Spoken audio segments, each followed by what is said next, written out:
evening, everybody. I've been sick today, but I think I've gotten most of my coughing out this afternoon. I'm probably going to have to be kind of strict in terms of when I finish, both for sleep purposes, but also I've been cleaning the apartment, which I suspect is probably why I've been coughing all over the place, because I moved some of my books around and very, very, very dusty piles in some cases, to a point I really should be ashamed of myself, but I'm not. I try as much as I can. But anyways, we are going to be enjoying more Terra Invicta tonight. For those of you who might have missed last week's episode or the VOD for it, regrettably, the playthrough that I was doing sort of from the start, or the release of the game into early access, that didn't cross over. I believed this game had cloud saves, but for whatever reason, it didn't come along for the load. So this does mean, unfortunately, for those of you who are really wanting to see how the industry would develop and sort of have a payoff for all that time that we spent, earlier on in the game, I certainly would have liked to continue it, but I also just need to deal with the reality of the fact that save is gone, and it's better to just sort of look forward and take some of the lessons that we took from the previous run and use them in a new game. I am still going to be doing the tutorial because I believe there were some missions in the tutorial that we did not complete. But a little bit like Industries of Titan, I'm going to follow what I think are reasonable instincts for what to do, rather than focus solely on trying to, I don't know, bang down all the different tutorial missions. So hopefully overall we can make a little bit quicker progress in terms of getting to where we were from the previous session, but there is going to be some overlap and hopefully some improvement. I should also mention off the top that I was given a copy of Terra Invicta from Hooded Horse. This is a bit of a weirder one because I was a Kickstarter backer on the game, but Hooded Horse did also give me access to sort of a broadcaster copy of the demo way back when. So in that case, I have been given something, and clearly they're a publisher that I'm really interested in, and I'm very grateful to have been given these keys and such. So I wanted to take the time and just, acknowledge that, because I figure these kinds of disclosures are better to just put out there, even if in some cases they may be unnecessary. But with that in mind, I think Terra Invicta is actually a really good game, and I'm hoping that for those of you who've picked it up as a result of the broadcasts, that you're enjoying it as much as I do, or if you are trying to make a buying decision off of this, that you get the information that you need. But of course, that's why I pointed out. Okay, so let's take a look at what's going on Earth, and let's see how we can improve our situation. There's a lot of notifications here, so let's just take a quick look at what's going on. So it looks like these are just about detecting agents, so I think I can leave those behind.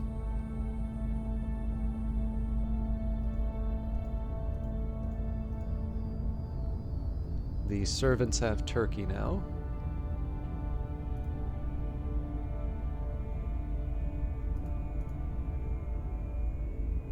Okay, clandestine cells is one of my tutorial objectives.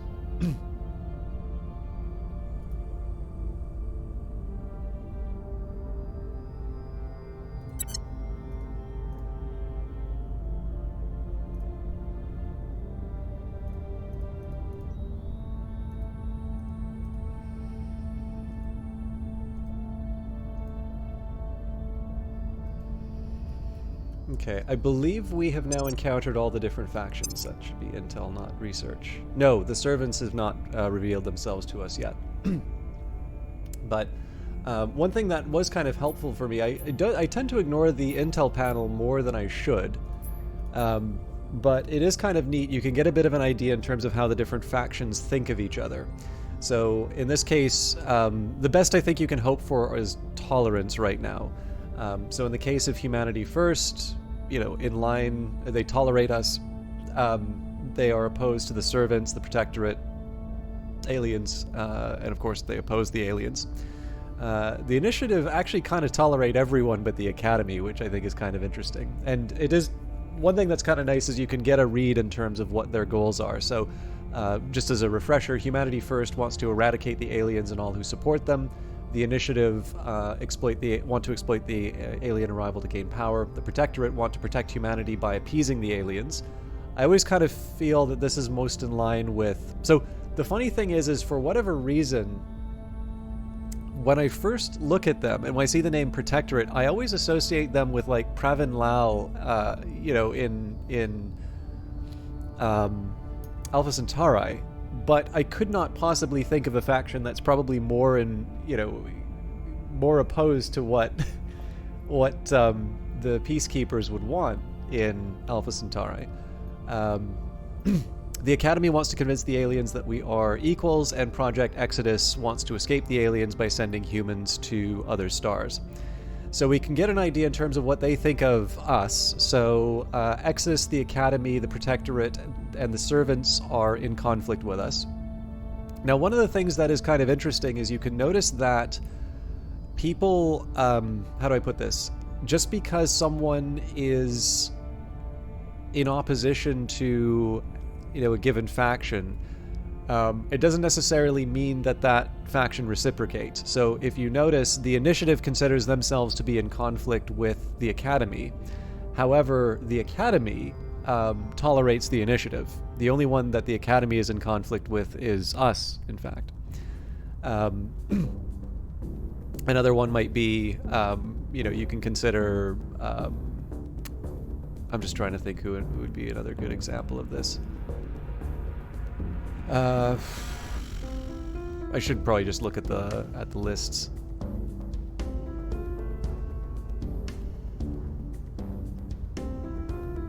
Well, I mean, the Academy is probably the best breeding ground of the the lack of balance. So in this case, we've got the Protectorate, which considers themselves in conflict with the Academy, but the Academy tolerates the Protectorate.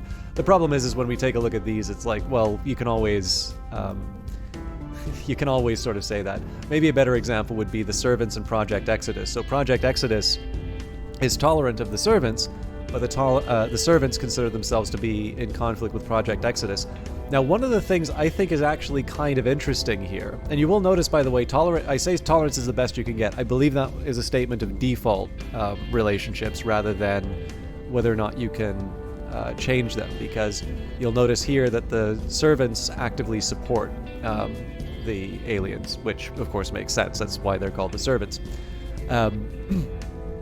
But there is something kind of interesting about this idea, right? So Project Exodus, they want to escape the aliens by sending humans to other stars. So interestingly enough, they consider themselves tolerant of humanity first. Now this interests me because they want to eradicate the aliens and all who support them, but for some reason they're in conflict with us, the Resistance, who have similar goals to humanity first. We're maybe just not as we're just not as vicious about it. But I think the one that interests me the most here is that they tolerate the Servants. I suppose the idea here is that it's like, okay, that's fine, they can have Earth because we're going to try and escape it anyway. But in the case, I guess maybe the idea would be for the Resistance, like, we want to retain home. But I would also assume that that's Humanity First's goal as well. Anyways, we'll maybe see if we can get some ideas behind that. But the reason why I'm highlighting this is that you can see that Project Exodus tolerates the Servants. However, the Servants consider themselves to be in conflict with Project Exodus. This possibly is a neat little indicator as to what the aliens' intentions are, specifically with regards to the abductions, and perhaps the abductions being more than just laying the groundwork for the invasion. If you have the idea that the Servants, who are the best proxy for the aliens' intentions, if you see the Servants as a proxy for what the aliens want, and they oppose Project Exodus, then that suggests that it's not just the planet that they want, but the population, which of course is a very XCOM-ish kind of a situation where, it's the it's the humans, it's the the life that's important. And, I mean, this is again not unique to XCOM. If you're in 40K, the Tyranids want the biomass of a planet as well. Well, I mean, obviously biomass. You could have a population leave and there's still biomass, but clearly the Tyranids would do very well if the population stays put. But again, I don't want to put too much into this, but one of the things that I keep coming back to in terms of Terra Invicta, which I think makes this a very interesting and a very good game, is that it takes its subject reasonably seriously. What I mean by that is it doesn't just hand wave away the humanity is united. So if you contrast this with XCOM, XCOM basically... There's obviously the groundwork that has been laid for this kind of a situation. And there is already a consensus among the nations as to how this needs to be dealt with. However, the continued use of this team, of this project, XCOM, is an open question. If you fail to support, each of the member countries, some of them will start leaving the council, and the aliens' strategy adapts very much so in the original game, but also in the later game, in the Firaxis version. The aliens' tactics do focus on terror missions and essentially trying to break the unity of the council. So in the case of Terra Invicta, and you can also think of other movies, not necessarily all the movies, but some movies are going to just sort of have this idea that there's this great rallying of humanity to defeat the alien threat, something that is not necessarily guaranteed. So in the case of Terra Invicta, there isn't already an XCOM in the background. There are groups that have, as the opening sort of cutscene says, everyone sort of sees what they want to see in the arrival of the aliens. But essentially how humanity responds to this invasion is an open question, and that is what the first phase of the game is entirely about. It's persuading the world about... it's the ultimate influencer game. It's about persuading the world that your way is the best way, and being able to marshal terrestrial resources towards achieving your long-term goals, most of which are going to be focused on, on the world off of the, or to outside of, moving out to the solar system and potentially beyond. So I don't think we get to see anything on objectives from these folks. Yeah.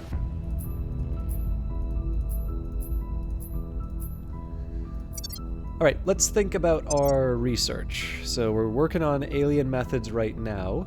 I guess afterwards we will do clandestine cells. And I believe we were looking to break Mexico and Canada. Canada is going to be more difficult than Mexico. And then, of course, eventually we're going to try and make a move on the United States, but we're already quite high on our support.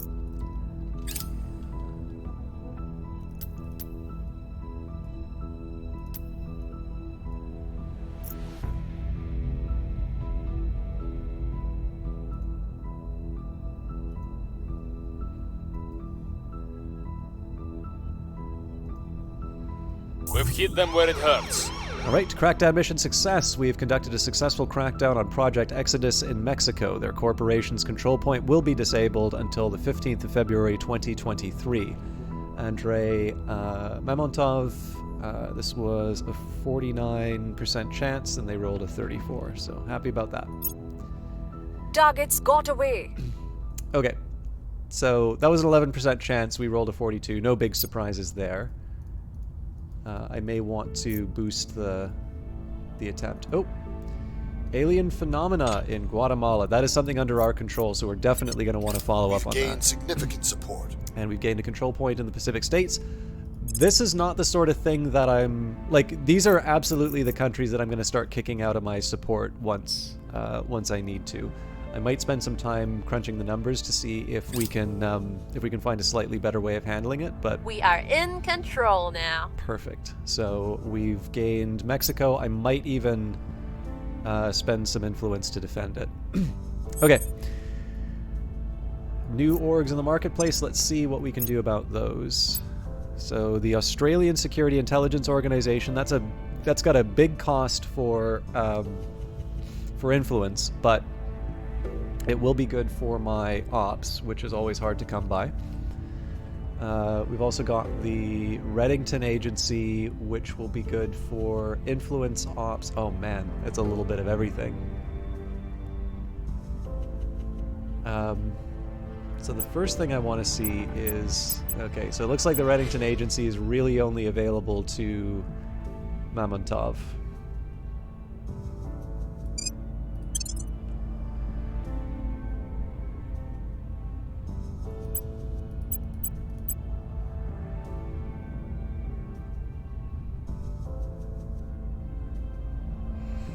I guess we put them in charge of the security intelligence as well then.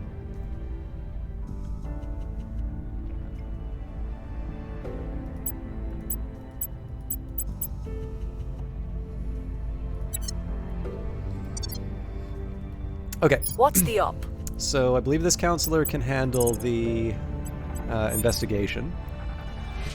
We'll see what we can find. Your orders? Now this guy doesn't have a defend control point. Oh, actually, with that in mind, Where do you need me? so she can do other things than investigate, so let's focus on that instead. I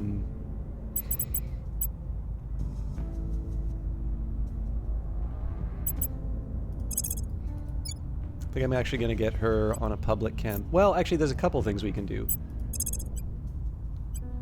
So how is our reputation in Canada? Very not good. I will try to sway the public. Acknowledged. Okay, Toby Brainerd can go and investigate the alien Investigating activity. alien site. Ready for orders. Andre should be a bit better at the crackdown. Again, it's a long shot. We could spend some influence on it. It's tempting, right? But I think in this case I'm going to Targeting key people. do just Standing a by standard for move. orders. And I suppose I could even try a purge in Canada, but that's a really, really small chance. So I'm actually going to change things around one more time. So I'm going to get Investigating alien sites. her to investigate the alien site. We're going to I'm get here. Toby to focus on other objectives. Taking control.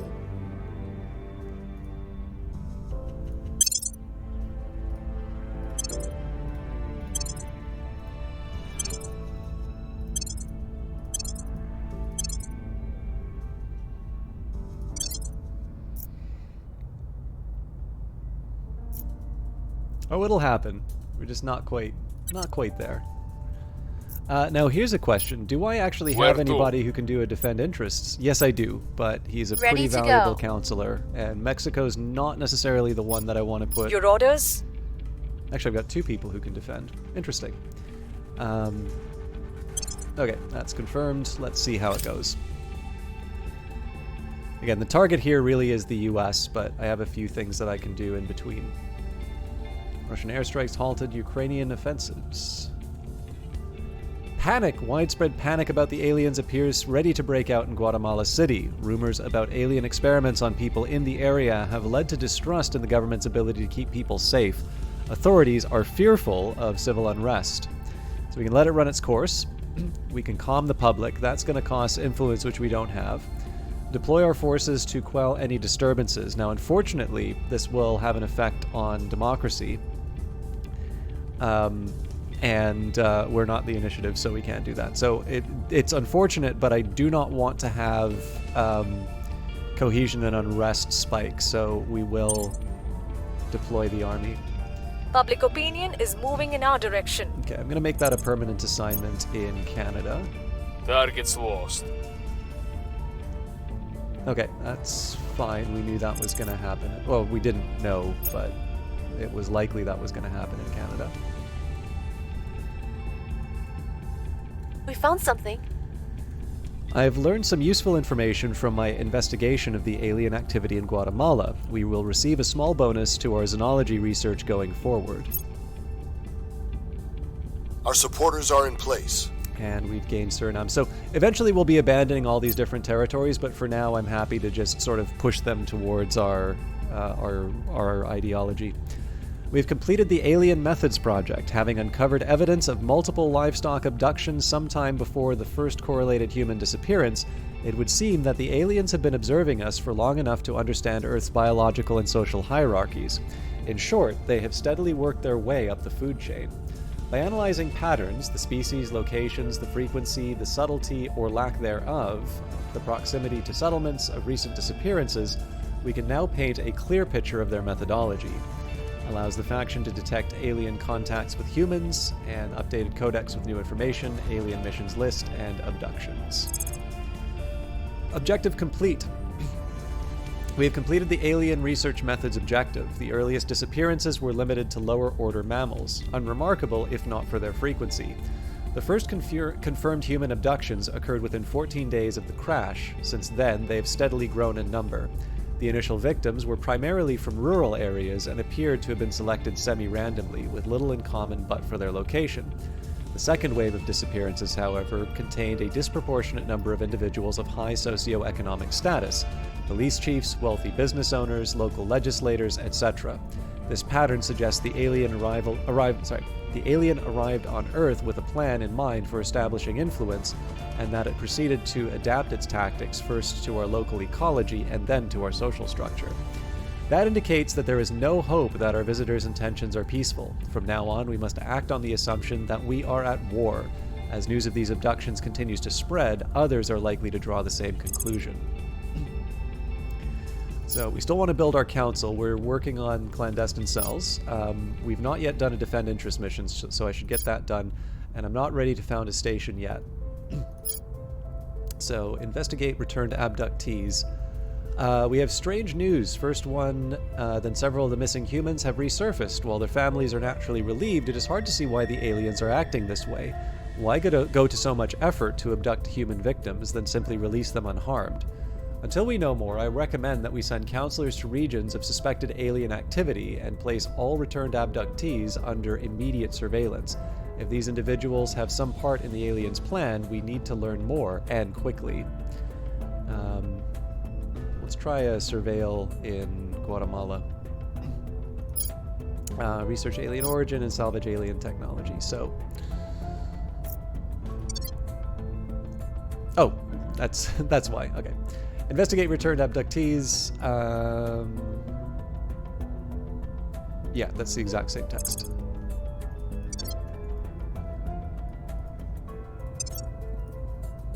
So now we do clandestine cells so that I can get my extra counselor slot.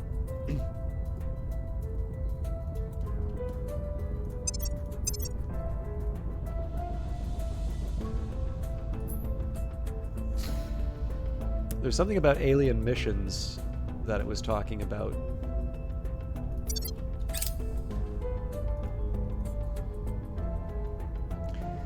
Okay, got a few things to do here. Our control point in Mexico would be better protected from enemy purges with a defend interests mission. It would, but I'm not Standing quite by. ready for it.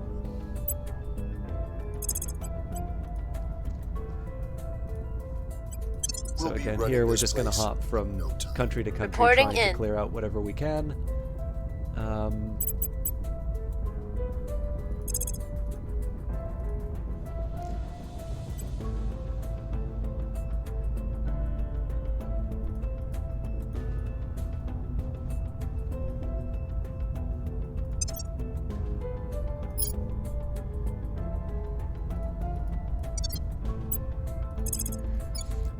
Initiating recon. We'll give it a try. Ready for my mission.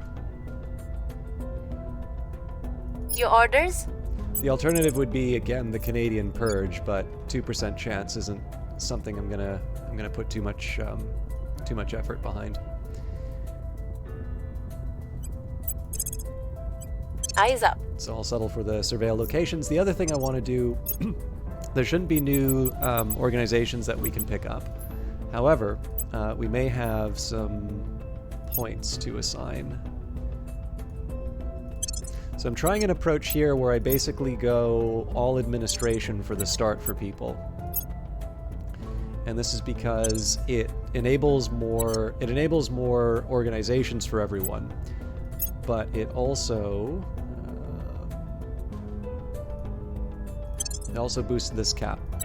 By one, admittedly, but still.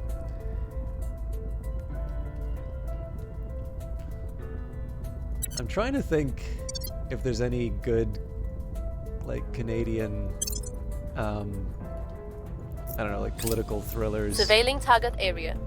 I'm searching for our enemies in the Guatemala City region. Okay.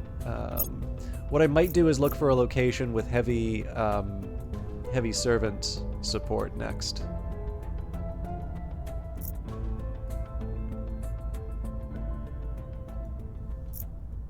Public sentiment is increasingly with us.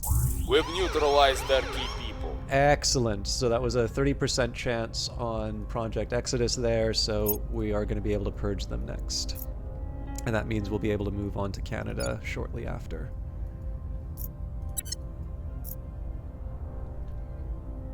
We've got our people in place. Okay, we've gained a control point for the resistance in Eritrea. I don't know if I pronounce it Eritrea or Eritrea, but one way or another, we now control it. Control is actually less important than the support, I think, because that's going to have a direct effect on our influence. But I'm working with what I got, right? Commander, it appears that we may have supporters in Romania, making it a good target for us to control. Okay, the new normal. The initial global upheaval in response to the alien arrival has calmed somewhat, with various political and economic interests recognizing that whatever the aliens are doing, the end of the world is not immediately upon us. With a sense of emergency fading, entrenched power structures are reasserting their authority, and humans are spending more time worrying about each other than about the aliens. In short, our moment to strike quickly is passing. Our counselors report that their missions are taking longer to plan and conduct as they must navigate the old protocols for travel, security, and international contacts. We can still move forward, but some of our missions will have a greater impact as we spend more time on them. And some of our missions will have a greater impact as we spend more time on them, but everything will take longer to accomplish now. The mission assignments phase will occur twice a month going forward. Okay. So I think it's still a good idea for us to push forward with our reputation in Canada, but we want to think about our best way of purging Canada. And I believe that's an espionage task. So in this case, I'm here. Gunarty will secure the Great White North for us. I am genuinely surprised that it's this low. Targeting the opposition. At your service. Standing by. But we are gonna talk Making about how cool standing by for orders. The resistance is amongst the Americans. Okay, moving on. We're just gonna keep adding. Putting our people in place. We're gonna keep adding whatever nations we can to our group. Again, my preference might be to send this guy out to talk or like to influence the public, but that character doesn't have that ability, so. I didn't want to go to the solar system. I wanted to go to the nations.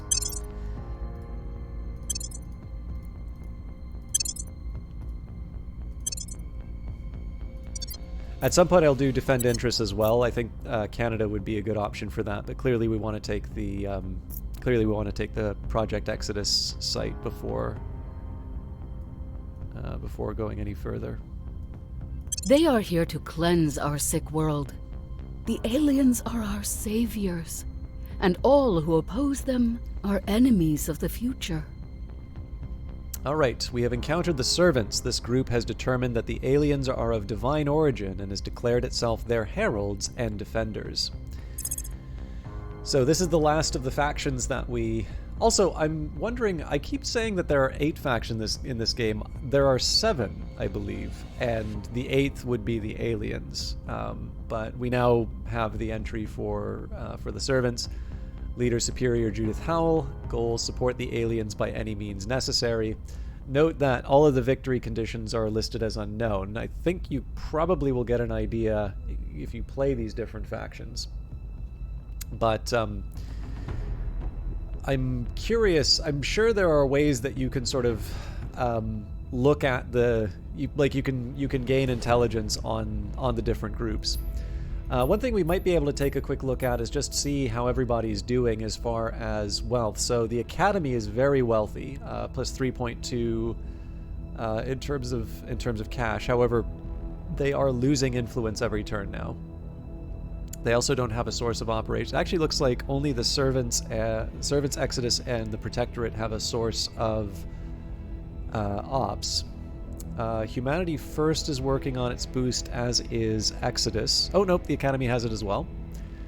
Academy currently exceeds their cap for... Actually, it's the Academy, the Initiative, and the Servants.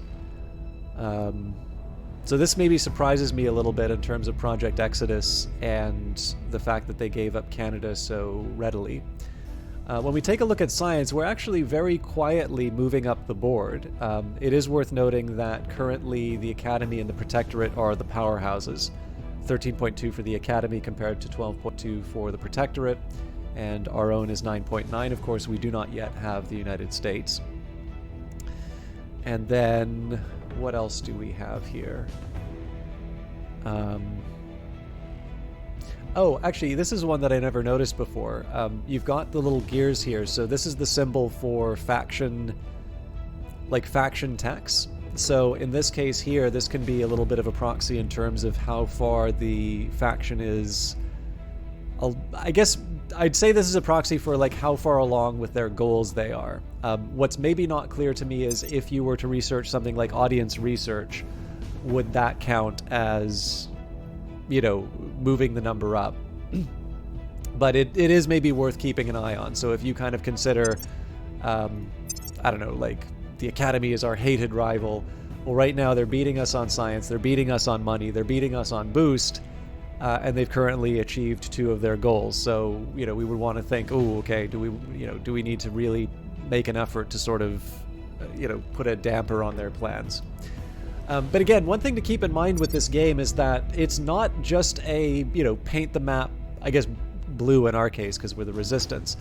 The goal of gaining sort of terrestrial power is so that you can take it to the skies. It's probably safe to say that if this war is limited to, to defending Earth from the aliens, and the aliens have control of space, we're not going to last that long.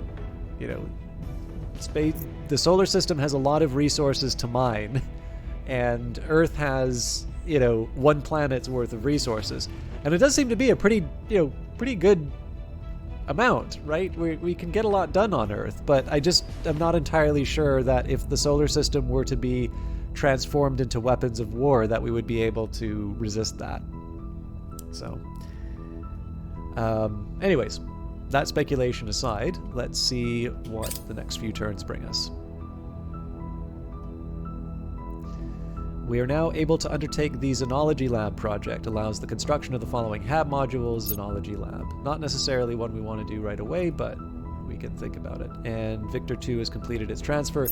This probably just means that we're going to have to deal with an alien event sooner rather than later, but we'll see where it all goes. UFO crashes on Earth. An alien vessel has crashed down in the Hanoi region in Vietnam. While the wreckage is unrecoverable, we suspect an alien life form escaped into the surrounding countryside. So we'll definitely follow up on that when we can.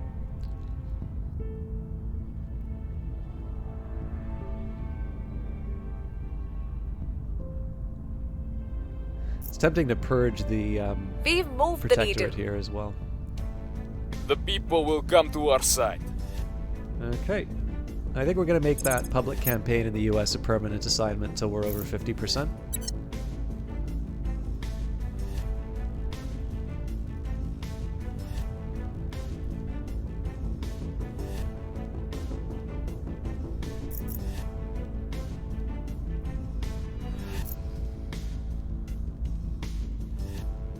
We were unable to establish control. Okay. I mean, this is not a huge problem for me. This character's going to go and deal with the landing in Vietnam. And we've purged supporters for Project Exodus and taken a control point for the resistance in Canada. All right, so we are over our limit now. I'm not quite ready to start kicking out countries from our portfolio, but it is something that I'm going to want to keep an eye on. We can also do the Defend Interests mission. One thing I'm not crazy about in terms of how this sort of side-scroller, or not side-scroll, but the way that they inform you about the news here is that there have been a couple of times where I'm right-clicking to take something off the list, and a new entry has come in, so it's meant that everything's moved over one, and I wind up removing the thing that I didn't want to remove. I'm not 100% sure how you resolve something like that, to be honest, but I don't know. It's, our ability to manage the affairs of so many nations is stretched thin, costing us 3.6 influence per month. Conducting management research can alleviate this. But yeah, so I'm not 100% sure how I would fix that myself, but it does mean that I undervalue this already. But of course, the problem now is that the more I rely on it, the more I run into occasional challenges. One thing that does interest me here, you can see these little icons. So the resource region, this is one thing that I really like, and I don't know when this convention came in. I just know it's a very helpful one. But resource regions grant a bonus to the nation's economy priority, but also cause greater increases in inequality and environmental damage. So I always kind of liked this touch, because you've got these locations that are sort of endowed with natural resources, which you would normally think is a good thing, right? But the challenge is that this is not historically how it's turned out. Like, I've been reading W. Edwards Deming's book, Out of the Crisis, and it's kind of unfortunate what happened with his ideas, because I actually think Deming's book is pretty fun to read. He is absolutely merciless on kind of owners and managers of businesses. But I think a lot of that work was eventually transformed into Six Sigma, which sometimes seems to be a little ridiculous. Like, you'll apparently be like a black belt in Six Sigma. And I don't know 100% about the story behind that, but I think Jack Welch, who ran GE around the time, it was such a big deal. So if you've ever seen Harvey Pekar show up on David Letterman and just generally make for a very entertaining but obviously very uncomfortable interview, and he's talking about his issue isn't so much with NBC so much as the owner of NBC, and GE was the owner of it because it basically owned everything. But in any case, somewhere along the line, Deming's work, which was applied... There's a W. Edwards Deming Prize in Japan, in fact. Deming's work is effectively the reason why all the cyberpunk that you read kind of has Japan quietly buying up the world. And essentially his work was very much focused on trying to get American productivity back in line, and again, somewhere along the lines, it became Six Sigma, and like all good ideas, I don't think Six Sigma is quite having a moment now. It kind of seems like this is a very old-fashioned way of thinking, and it might just be because the problem that Deming was originally dealing with is kind of gone. Obviously, productivity and the removal of defects in production processes, that is very different today than it was, around, I guess, the late 70s he might have been writing. I should actually check the date on that book. I got to return it tomorrow, but yeah, in any case, obviously the landscape is quite different from what it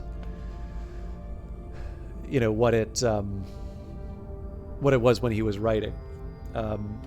But the point that I was trying to make about this is if you sit down and think, okay, Japan, what is Japan's great natural resource, right? What is the thing that has made that country wealthy by world standards? Because even with its long period of economic stagnation, Japan is still by pretty much any reasonable standard a very wealthy country.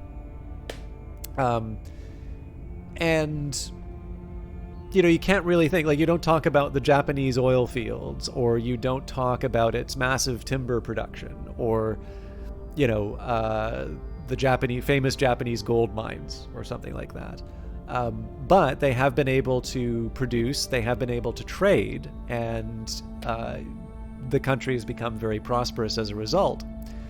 And there are two examples that you can sort of think of. So in some cases, you can see these countries which are endowed with natural resources. There we go. Now we can see them.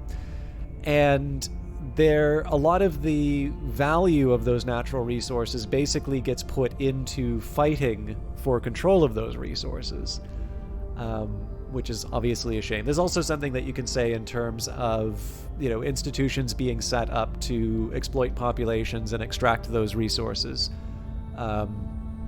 This is starting to touch on, but I really shouldn't be bringing it up in this context, but the paper by Asimoglu, Johnson, and Robinson, which is a really good one, and I should probably do on the stream at some point. But in any case, having something very valuable, having a natural resource that's very valuable that you can trade with people has not necessarily been the path to prosperity. And in fact, there's a concept, this was something that some Canadian political parties were trying to make hay of, the idea of the Dutch disease. And this was, I think, around the 50s in the Netherlands, there was, which is not actually individually modeled, it's Benelux, Belgium, Netherlands, and Luxembourg. They've already had their unification event. But in any case, I think it was the idea that there were some natural gas deposits found in the Netherlands, and the challenge is that because the relative cost of developing those resources had gone down so much, other parts of the economy were neglected, neglected because, again, capital is going to sort of search for its most productive use. So in this case here, it's less costly for you to go and make those investments in terms of those natural resources, and this is kind of where the idea of the Dutch disease comes from. I think the Canadian politicians were probably, I think this was convenient for them to just be another way that they would attack a long-standing issue they have with the Canadian oil sands. I don't think this was so much about the the validity of the idea of the Dutch disease, so much as it was a way to be able to attack resource extraction in Canada. I shouldn't even say resource extraction in Canada, because I suspect probably that party has less of a problem with gold mining or uranium, let's say. In fact, arguably uranium would be used to help mitigate the effect of the oil, because you can use that in a power plant. But I guess when we extract it, it's my uranium. Then we trade it and it becomes uranium. Anyways,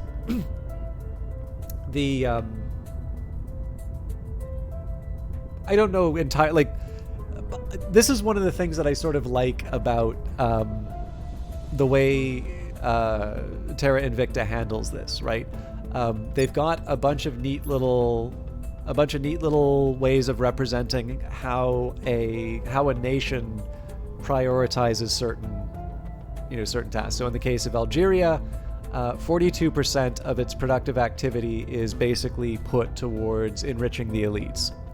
And then you can contrast that. I want to try and find a developed nation that isn't controlled by a faction. So you can contrast this with Japan. And there are different priorities amongst different groups.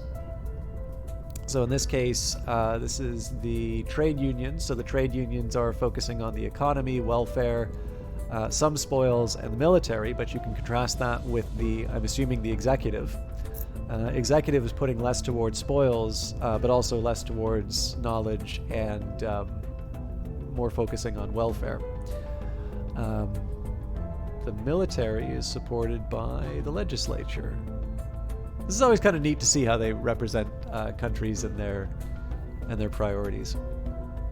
But anyways, I tend to find this stuff sort of neat, and I think it's a really interesting way of just sort of exploring some different ideas in terms of game systems.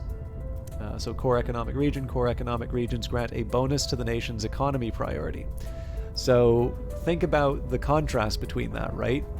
you can have a big gold mine, or you can have industry. If you've built industry, there are a number of things that are probably true about your country. You probably have some kind of property right?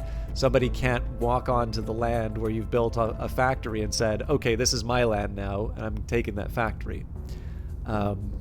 There's some infrastructure in terms of things like hospitals, a police force, fire department. Perhaps there is a health service. You don't necessarily need to cover those costs for your workers. Again, these are different priorities that countries will, in the end, every country's got to decide what's important to them, right? In terms of econ, I think the best way I could summarize it is this. Economists should be very good at telling you the consequences of certain decisions because they have studied scarcity, they have studied the decisions that people make in the face of scarcity, and generally they will be able to tell you what the consequences of certain choices are going to be. So obviously one that's probably still top of mind for us, should we or should we not close down schools? Should we or should we not close down businesses? Not voluntary, but just do a proper lockdown and keep everyone in because of a pandemic. Now, I don't think anybody serious is going to tell you that the economy will be the same no matter which of these two options you pick, right? If you close down productive activity, there are going to be a lot of different effects of that. As a consequence, I also don't think any government seriously says, all right, well, we're kind of indifferent about that fact. We're not going to worry too much about, about the side effect. Chances are what they're going to say is, oh dear, how do we fix this, right? There is a consequence for shutting down the economy. What are some of the ways that we might be able to soften the blow? And again, an economist, somebody says, we're thinking of, what if we make the business owners whole? What if we pay them what they would have normally made?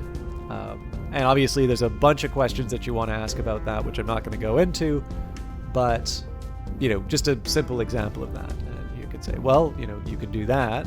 Keep in mind, though, that this is going to lead, so this is one case where you wind up in terms of inflation, right? By shutting down all of the businesses, you've stopped making things in the economy. Now, obviously not everything was shut down. There were exceptions made. We were still able to go to the grocery store, etc., etc. But let's say that the government borrowed enough to be able to, just say, it's like, okay, we've already got your income taxes, we see your profit and loss statements, we are basically going to make it as if this year didn't happen, the shutdown didn't happen, that your business operated sort of as it normally did, and we're going to give you the revenues you otherwise would have made. Well, people are going to want to go out and spend that money. What are they going to spend it on? Well, they'll spend it on goods and services, but those goods and services are not being produced in the economy because all the businesses are shut down, or most of the businesses are shut down. And so, again, this is where you get that old definition of inflation, more money chasing the same or fewer goods. Now, that's not necessarily, I'm not trying to give an account in terms of where we wound up here, but this is just an example, right, of the kinds of conversations you can wind up having. And the big thing about this is that at no point in anywhere in that conversation did you hear the words, this was the thing you should do. Because in the end, that's the decision the society needs to make. There is an indication that picking a certain tax rate will lead to, less labor. People will work less at certain tax rates. How you doing, Vanguard Master? In a country with very high tax rates, it's reasonable to assume that if you see a decrease in the tax rate, you will see an increase in people's participation in the labor market. Increasing the hours they work, finding a job in the first place. Oh, that's a whole other question, I suppose. I've not been really convinced by a lot of the arguments that I've seen for universal basic income. I have been told the arguments that I have been given are not necessarily ones that people are thinking of when they say UBI. But the thing is that I suspect I would hear the same thing if I were to take what they tell me to other ones.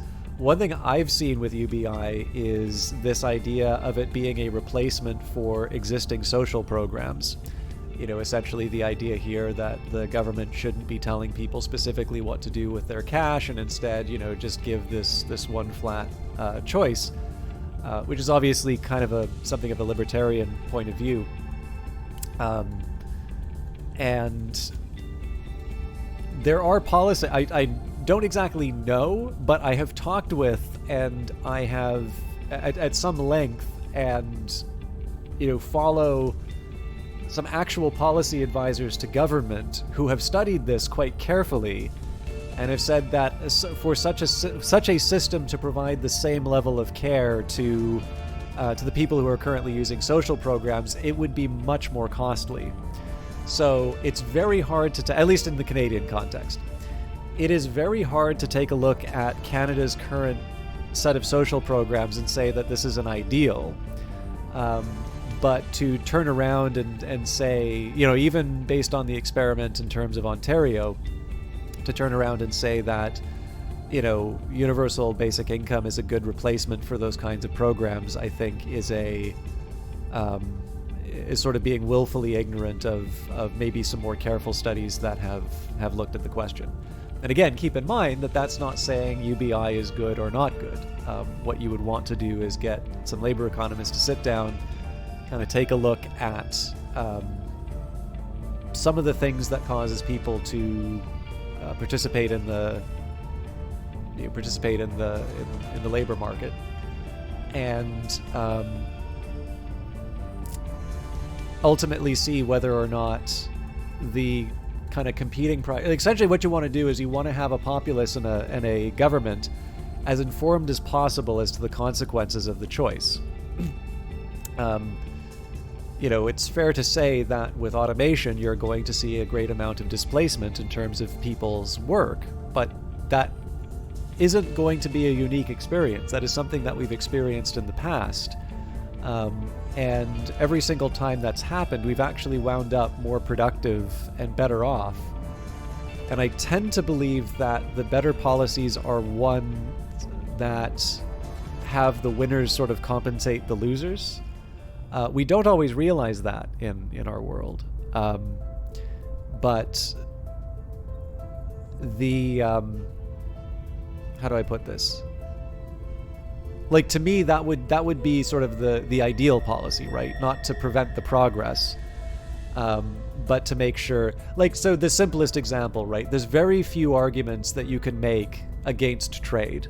I know trade, at least among sort of my hippie social circle, tends to be one of these big scary things. But honestly, like, the arguments for trade are very compelling. And I would say that, you know, history's kind of shown that trade, for the most part, is a very positive thing. There's always ways you can sort of color it, and there are some things that are maybe not just economic concerns that you would want to weigh in. But I think trade is more of a no-brainer than a lot of our dialogue sort of will say it is. This is starting to really veer off of what Terra Invicta handles, but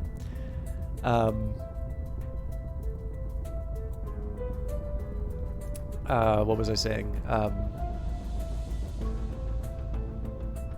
But, like, you know, if you're... So, a great example, right? So, Canada opens up, you know, trade to Vietnam.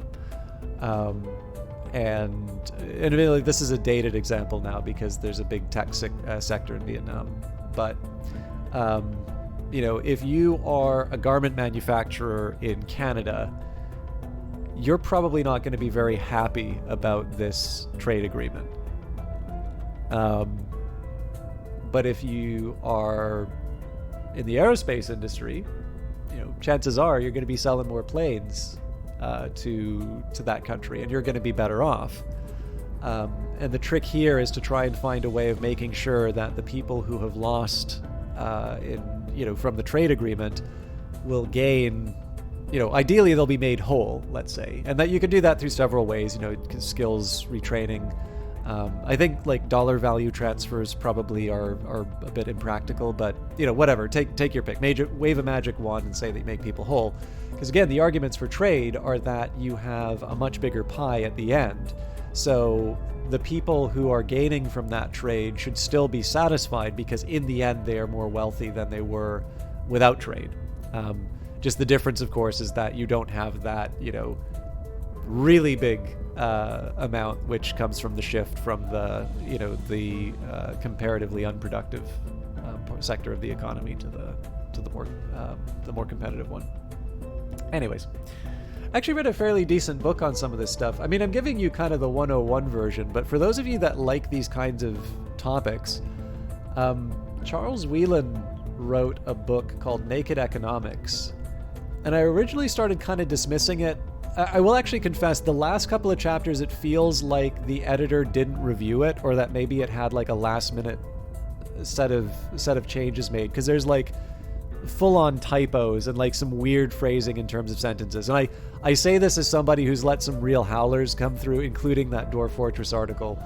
Obviously, I should not be throwing stones on this, right? But it is fair to say that, I also haven't been paid to do these articles, so I'm just left to myself. But overall, I was originally going to dismiss it because I thought it was a little too basic, but I'm like, well, that is kind of the point of this book. And I think as far as an introduction is concerned, I actually think it does a fairly good job of explaining some basics that maybe would be missed inside of econ classes. I do think that it's a little hard on econ classes because at least when I was TAing it, I tried to make it engaging, and certainly my professors were very interesting and very knowledgeable. But if you are interested in these kinds of topics, I can actually recommend that book. I think I gave it like a 4 out of 5 on Goodreads or something. All right, back to the game. But yeah, the main point I wanted to bring up was just the contrast between, you've got a natural resource which you can exploit for bigger economic bonus, but the cost is that there's higher equality and environmental damage. So how do you mitigate that? Well, as a society, you choose to also take some of that economy amount and put it inside of welfare, right? Not every country does that, but it's an option available to you. And in contrast, you can have countries which don't necessarily have an endowment of natural resources, and yet they are able to sort of structure society in such a way that they're doing lots of productive economic activity, PlayStation. And in this case, you're not necessarily seeing the same sort of negative side effects that you would from just a pure resource extraction industry. Let's pick Ready for orders. some tasks. Ready to go. So first things first, let's get Toby to figure out what's going on in Hanoi. On the way to the target site. At your service. In fact, let's also get an investigation. Setting a watch. I think that kind of sorts out the rest Standing of it. by I for want orders. Andre continuing to make her case in the US, and I think it wouldn't hurt for us to secure our position in Canada. One thing I'm a bit worried about is that I should at some point actually be trying to get the control point, but this is also a bit of a unique situation in that I have people working on the alien event.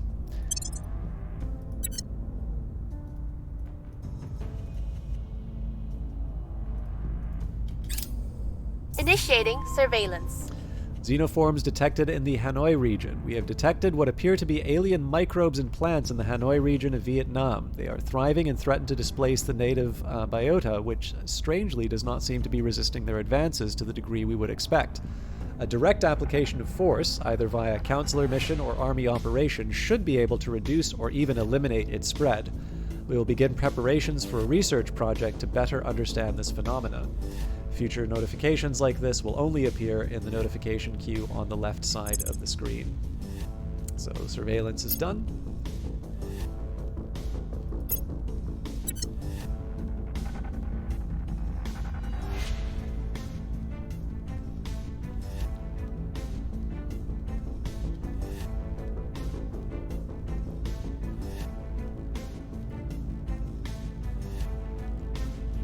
We are winning their hearts and minds.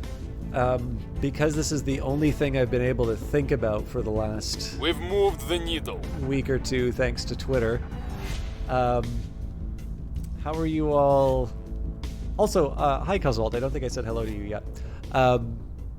Is anybody here looking forward to Dwarf Here's Fortress what we tomorrow? found. I've learned some useful information from my investigation of the UFO crashdown site in Vietnam. We will receive a small bonus to our Xenology research going forward. So unfortunately, that didn't complete the mission. Enemy counselor detected. Agents for the Resistance have positively identified a counselor for Project Exodus in the Madrid region of Spain. Our counselors may target this person with a number of missions. So I do want to eventually follow up on the enemy counselors, but I'm going to leave that aside for now. At your service.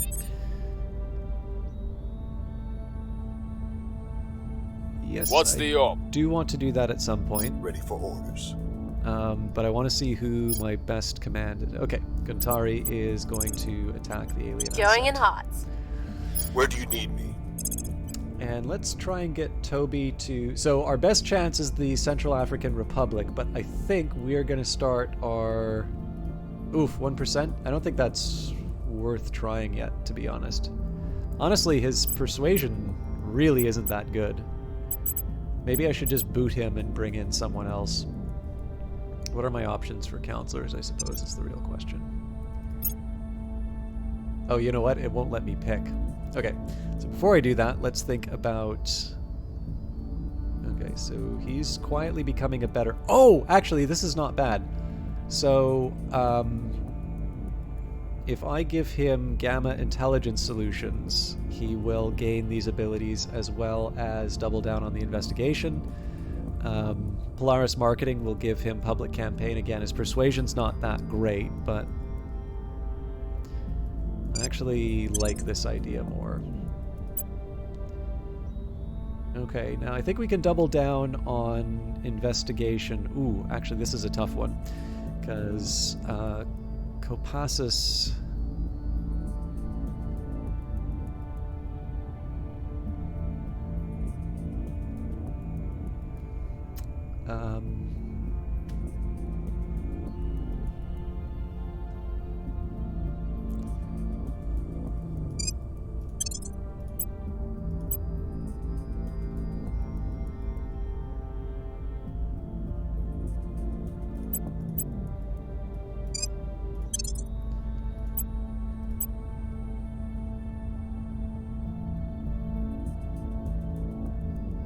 I'm just trying to think who I can throw this. I'll put the money in here for now.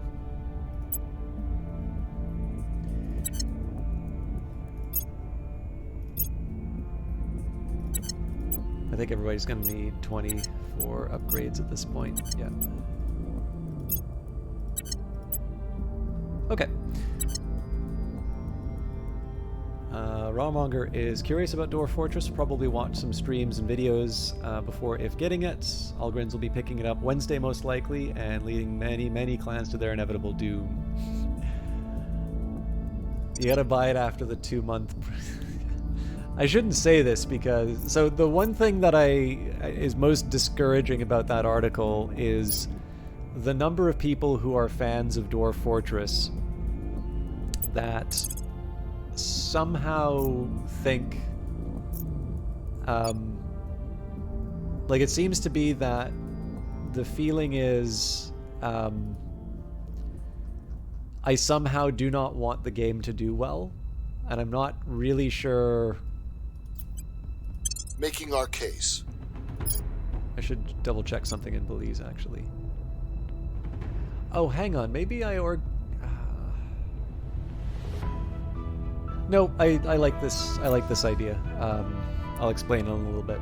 But yeah, it seems very clear to me that there's a lot of people who just sort of feel that I somehow want Dwarf Fortress to not do well, as opposed to,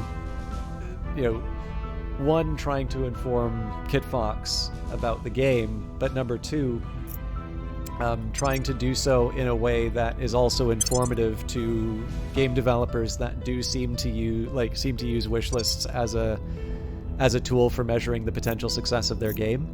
So like when I see people who are like, I just don't think wish lists are a very good way of forecasting games, and I'm like, well, clearly if you read the article, you will see that is my conclusion as well. But I'm not the one who started doing it this way, so I can either ignore the broader discourse that's going on around this issue, or I can participate in it, and I can try and provide evidence for, why this may not be the best option moving forward.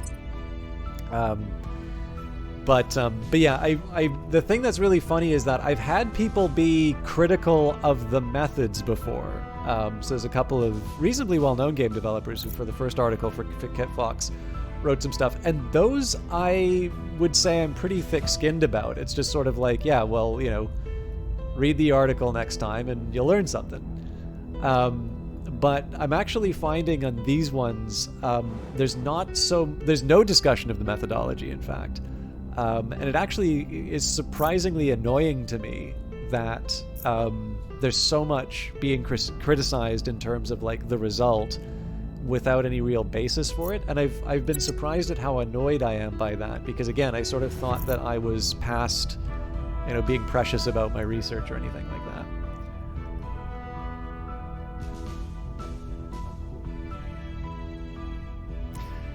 I mean, nobody knows what's going to be a massive success, right? The article is pretty clear about the fact that it's using Historical's previous releases, and perhaps that is not the appropriate way of analyzing that question.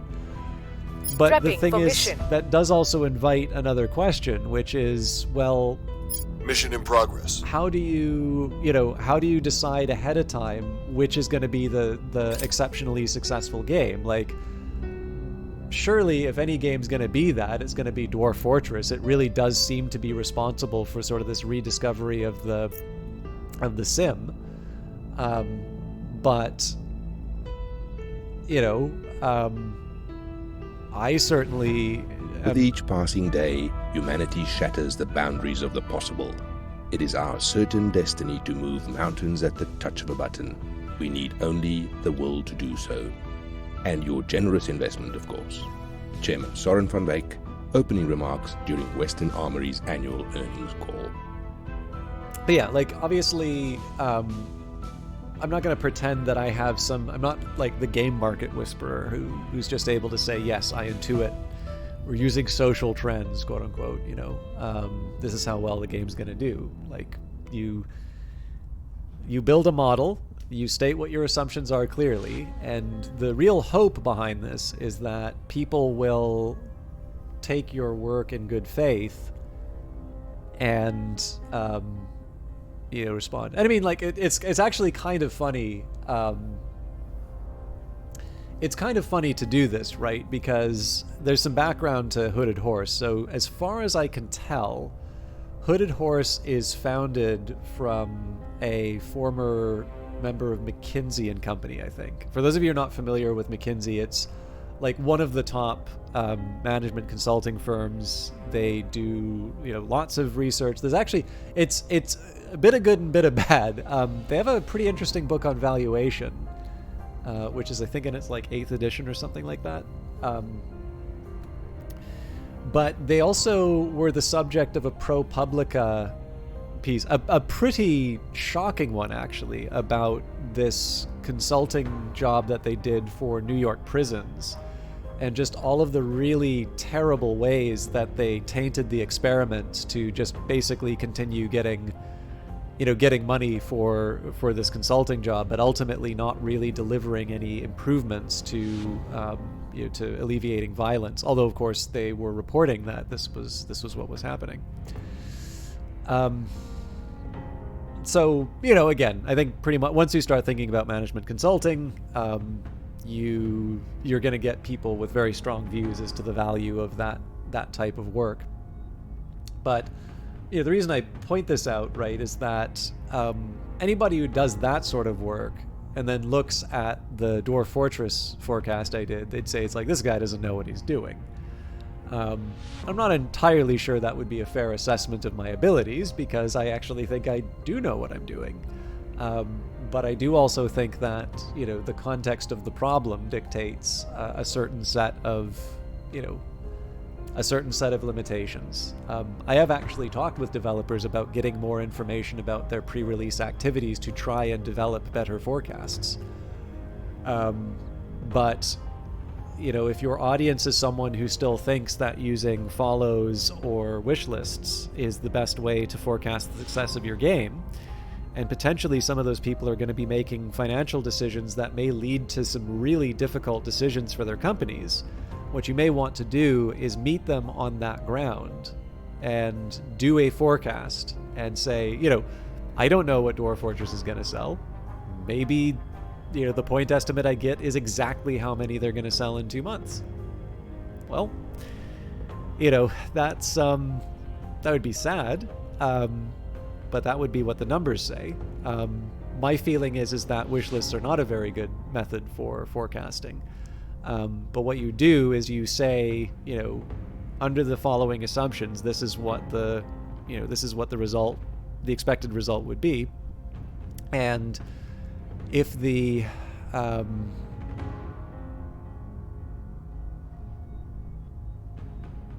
you know, if you, like, again, there's lots that you can criticize the end number for, right? Especially if you have an alternative model and if you're prioritizing, you know, I want to get, you know, to the number how many units Dwarf Fortress is going to sell in 2 months.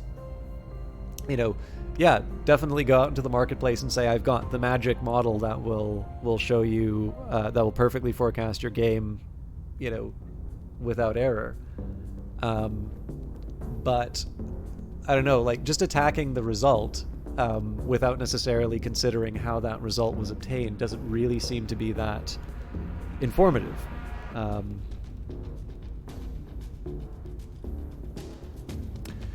To meet the alien arrival in kind, we will require a paradigm shift in our own technology. We must reach the stars, both so that they can become a staging ground for the advancement and defense of humanity, and so that we can tap their remarkable resources for ourselves. In addition, to counter the advanced weapons our rivals might wield against us, we will require bleeding-edge armaments of our own. Our scientists believe that the best way forwards is via magnetics on a hitherto unprecedented scale. Their tests have successfully demonstrated that precise sequential firing of a row of powerful electromagnets can grant incredible acceleration to a moving object. In time, they believe we will be able to apply this to a handheld weapons projectile to rapidly catapult resources from deep space to our facilities, or to build spacecraft capable of boosting their propulsion to reach once impossible speeds and destinations. Furthermore, they theorize that powerful magnetic fields may be used to contain new and unstable forms of energy. These latest advancements are but a gateway to a brighter future. We cannot yet wholly dispense with the old ways of propulsion, transport, and containment, but certainly a reality where we can dramatically augment them with magnetic force is within reach. The doorway to tomorrow yawns open before us. So we don't get to control the research agenda yet, because we do not yet have all of the brains of the United States. Okay. I'm going to hit continue on that, because I think I do want to The start... people will come to our side. I do want to start defending things. Of course, there was an accident. Frankly, I'm surprised it took this long. Just get the recovery crew in there to salvage the gear ASAP. Worry about the bodies later.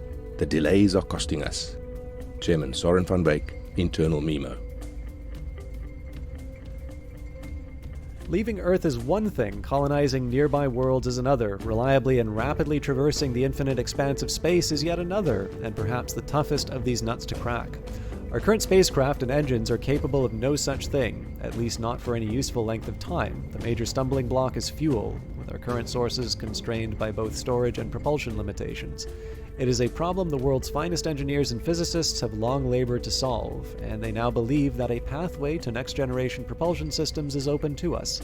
Efficiency is the foremost avenue of their exploration, increasing the speed and longevity of propellant while reducing wear and damage to our ship's drives and nozzles.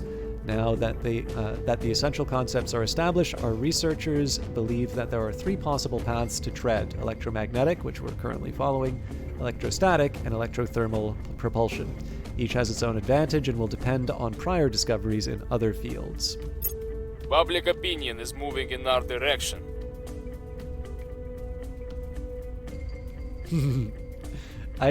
Funny thing, I actually quite like the initiative as that's my like when I'm not streaming. Targets secured. When I'm not streaming, that's the faction I like playing.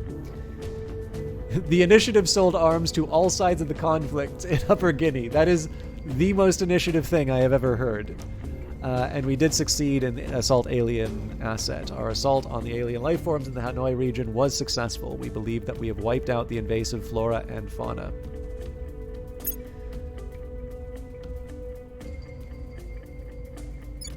Get your act together, Exodus. Jeez.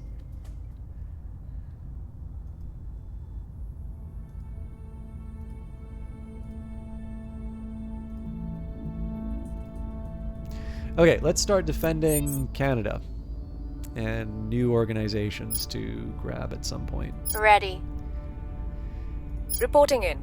Okay, so let's start with the defend interests in Canada then. Securing our interests. We have completed the assigned Ready. counselor to a defend interest mission objective. Use defend interest to protect your valuable nations against enemy crackdown, purge, and coup missions. Moving right along, let's take a look at those organizations we can pick up. Nothing we can currently afford. So the Calypso Information Group would be really nice to pick up, but I need more money for that. In fact, overall, just more money is kind of the name of the game here. Let's take a quick look at nations. Everything should have our resistance objectives. So, we're already working on Where do you need me? defend interests. Let's move on to... Let's try a purge mission, I suppose.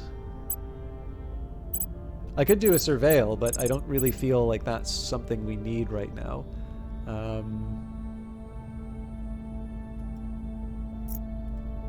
Okay, so 35% chance of success. I actually just want to... I can never remember if the initiative considers us...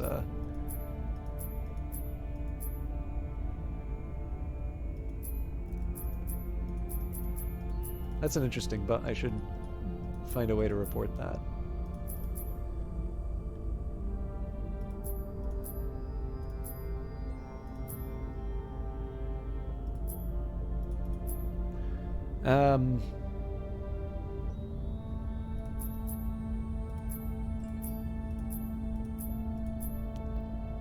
Okay, so...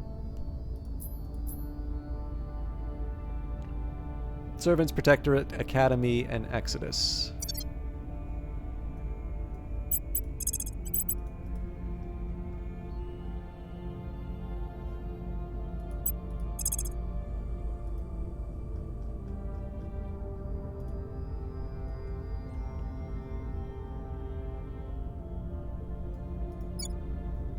This seems like a good one. Time for a change.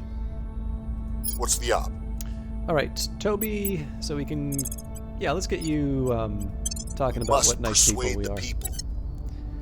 So the aim here is trying to get the support up so that we can get people...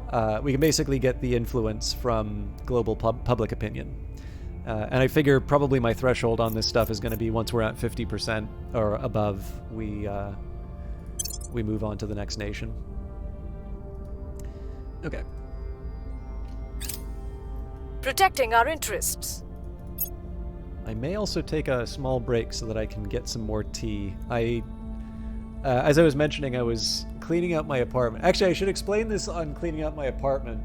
It's a really, really big job. One, because I sort of let the place go. I had to like clean out my office at work, and I brought everything back home. And I didn't really have a place to put a lot of it. Excuse me. And it just sort of occurred to me, like, after when you've lived somewhere for a few years, you have like a few drawers or like a closet or something where just you have this accumulation of stuff, and it's kind of like your go-to place for putting stuff, but you haven't really like checked it, right? Yeah, we're basically moving from dedicated offices to a hybrid work environment, and the hybrid work environment is awful. It's like a panopticon call center, but whatever. In any case, like, it just kind of occurred to me that I didn't really have a place to put my work stuff. So I sort of decided, okay, well, I'm already cleaning the apartment. Like, it's just generally a good thing to do. But I'm not just going to clean the apartment. I'm going to, like, properly get all this sorted out.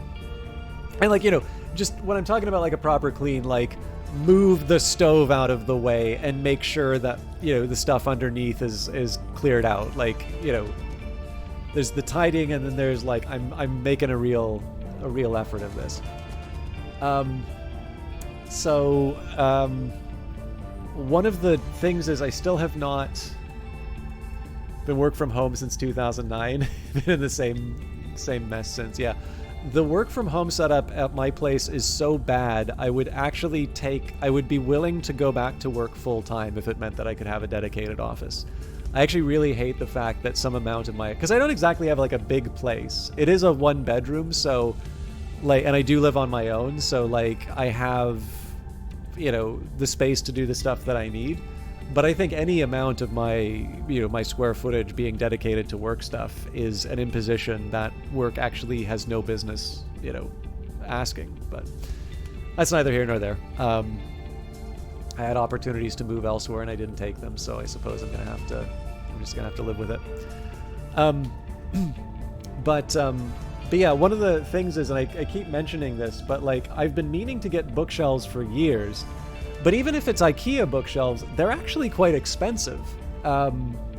So I've put off doing it, and essentially what I have is I've reduced it. I think by the end of this clean, I'm going to reduce it down to like 2 big boxes, and then like a box for my computer tower of stuff. And like, one of the big boxes have the books, which I either have a new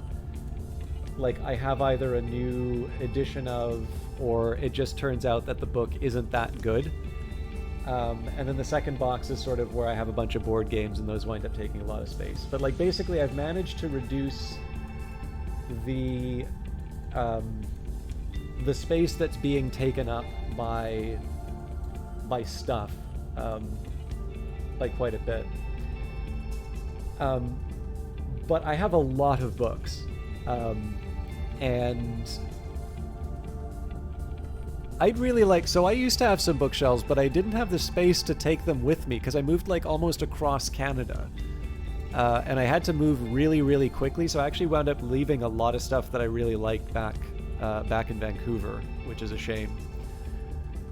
But yeah, anyways, because I've been trying to make like a proper go of tidying and all of that, one of the things about my apartment, and again, like, I'm single, so like, it really does not matter if my place looks like a bit of a disaster. I have these stacks of books around the perimeter of my living room. And there's like a system to it. Like, I can usually find the books that I'm looking for. Actually, I did find the Pre-Socratics reader while I was cleaning. It turns out that it fell like in between 2 of the stacks, which is why I couldn't find it. But other than that, I've usually been pretty good in terms of finding the books. But like, the thing is that if the perimeter of my living room is like covered in books, there's no way I'm going to do a proper clean, right? So I took them, and the only other room I really have to put them in is my bedroom. So I have 3 stacks of books that are as tall as me. And I'm 6'2", so, you know, and then there's like a couple that are about waist height. But the problem is actually, I guess I had 4 stacks that were about as tall as me, but unfortunately one of the stacks was a little more uneven than I thought it was, and so it wound up falling over. But the other thing is that because I couldn't finish cleaning the living room by last night, I actually had to fall asleep, and those stacks are like right beside my bed. So I got the wonderful sleepless night of wondering as to whether or not these avalanches were gonna be the end of me. But yeah, at some point I do need to get. I've been wondering if I can do some sort of fundraiser just for the cost of the bookshelves. But somebody made the good point that, like, usually if you're going to be asking for donations for something, people like to see the result on the broadcast. So, like, if I were to do a fundraiser to do, like, reading a book to you all, that's something that would potentially get some money. Whereas saying, hey, I really need to get some space in my apartment, and, you know, it's going to cost me about $600 to get the bookshelves to shelve everything that I own.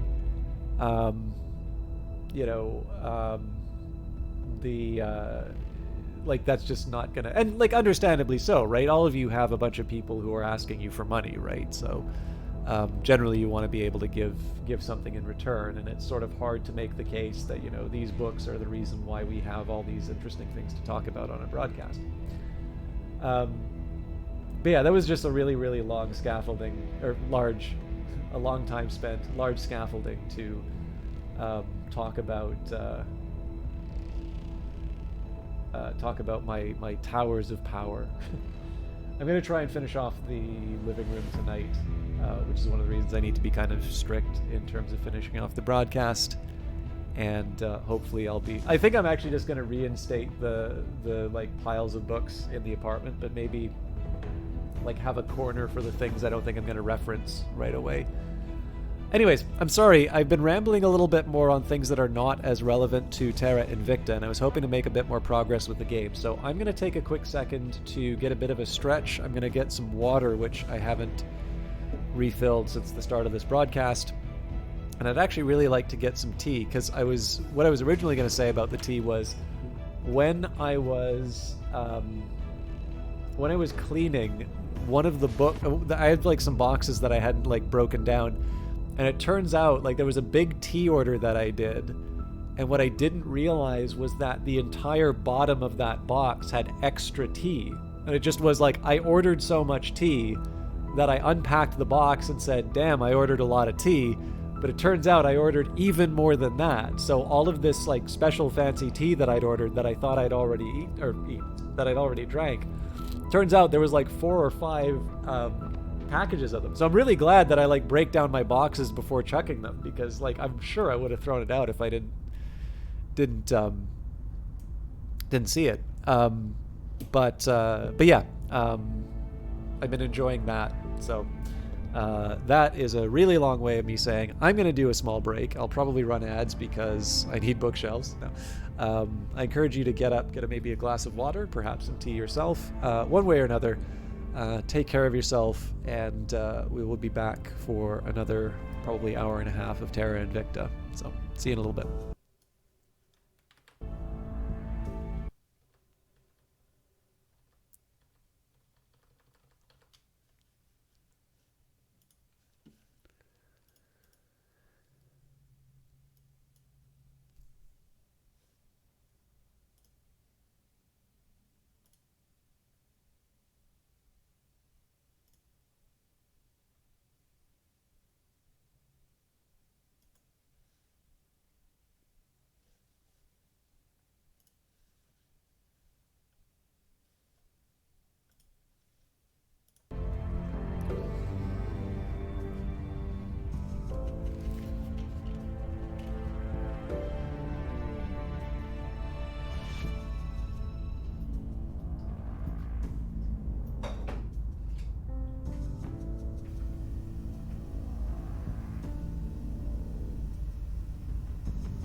Okay, so first of all, I was going to apologize for the extra time that took, but as far as I can tell, I forgot to mute the mic, so you basically got to hear everything that happened.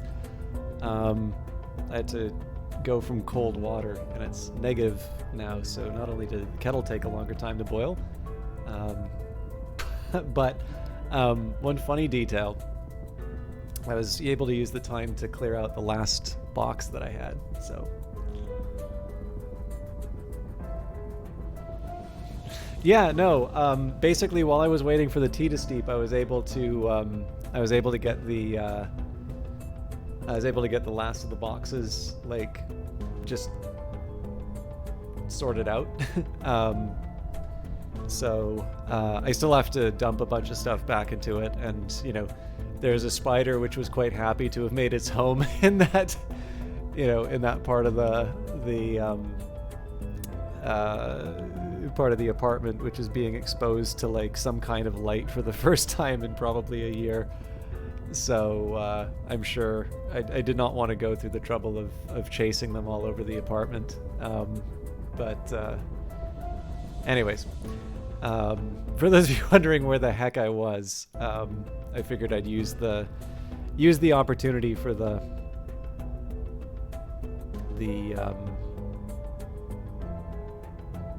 extra weight to get some of the stuff done.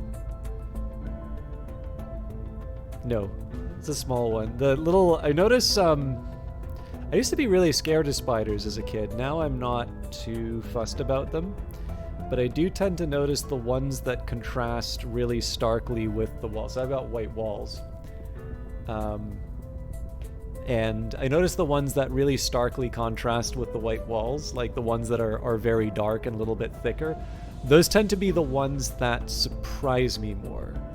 So essentially, it's just like it's like anything. It's something that you maybe think is like, I don't know, like a dust bunny or something like that. All of a well, maybe not a dust bunny, but you know what it is, right? Like just a dark patch somewhere, which all of a sudden starts moving very quickly. It's really hard not to be startled by that sort of stuff. But the thing is that like, I know on the internet, as soon as you mention spiders, everyone just like loses their mind, and they're not a problem. Like they're I mean, like, I guess if you're in Australia, you kind of need to be careful. Like if a funnel web will kill you or something like that. But yeah, like I think the worst that I get if so like what Algrins is talking about, like I have actually had one while I was reading, like drop down like it was in a Tom Cruise movie, like right in front of my face. And in that case, it's just a matter of grabbing the little fella and depositing them outside. But yeah, like I don't know, I've always had this view that, or not always, but like I've developed this view that I can't think of a lot of times in my life where solving a problem by like I kill something, and in the grand scheme of things, like something annoying me is probably not worth a death sentence. So with that in mind, I'm sort of like, yeah, I'm okay to, for the most part, I just leave spiders alone. Like if it's in an unsightly place, or if it's like, somewhere it probably shouldn't be. Because like the fact of the matter, they're always going to be there, right? Just because you happen to catch one at that time does not mean that there are not a bunch just sitting around somewhere else. But like in the worst case scenario, it is it's catch and release. I don't think I've killed an insect in a while. I'm sure I've unintentionally done so, but like I'm not full on pacifist, but I've learned to chill out a little bit on it, just because I don't know. It seems a bit strange. Like the more I was thinking of it, the more I figured it was actually quite strange to just kill stuff because it was annoying. I'm like, that probably doesn't seem like the sort of person I would want to be.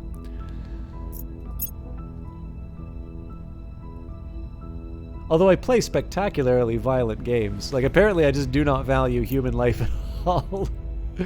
It's only animal life. Makes me like a Tom Clancy villain. All right, we have completed the Clandestine Cells project. Allows us to recruit an additional counselor and increases our control point management capacity by 10, which is particularly helpful because that brings us back below the number.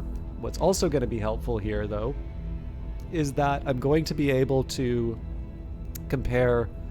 so Toby Brainerd is quite helpful from a science perspective.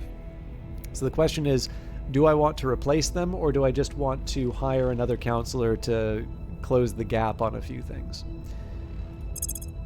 We've detected a base belonging to the aliens at the Helper Regio on Quawar? Alien Station Detective. We detected a station belonging to the aliens. Okay. How could one so young, coddled as you are by the modern world, begin to understand what war is?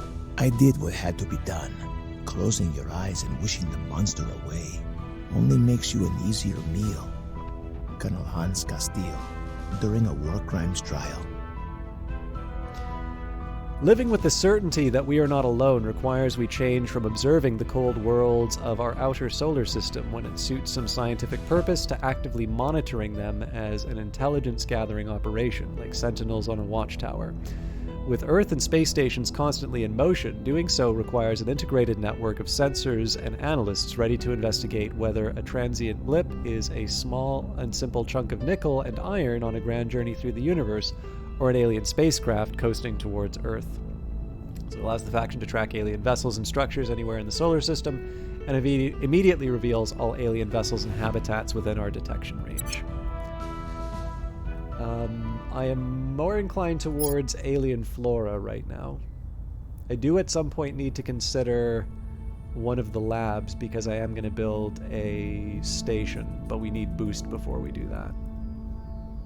So our biologists study the non-sapient life forms that were collected from several sites.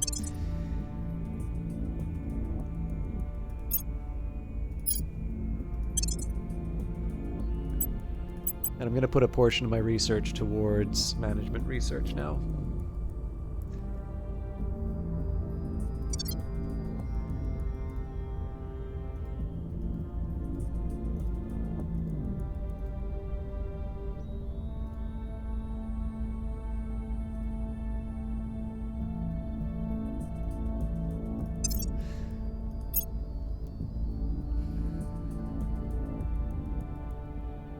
This is going to be tough, actually, so let me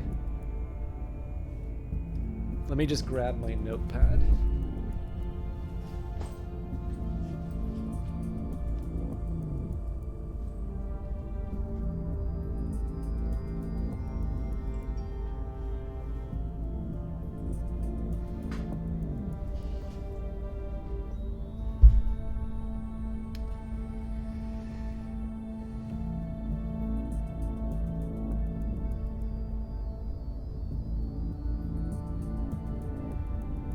So I'm going to do a slightly different approach to picking counselors.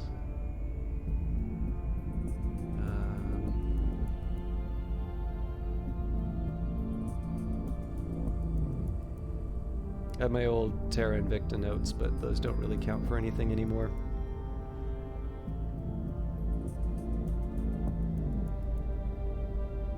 So what I want to do here is basically just get an accounting of my counselors and their abilities. What on earth am I doing?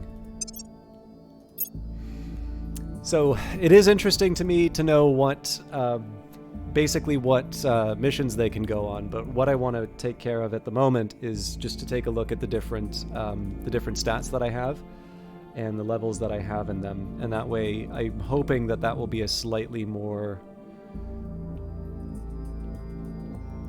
Are you serious?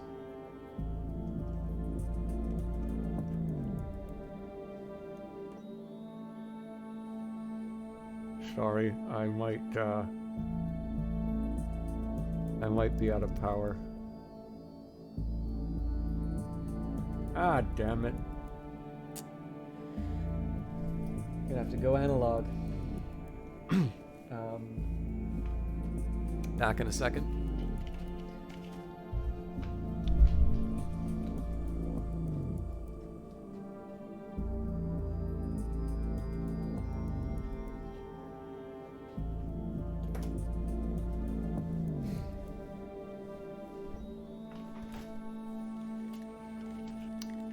Yeah, I have an Apple Pencil for my tablet, which I like to use for taking notes, but I forgot to charge it, so...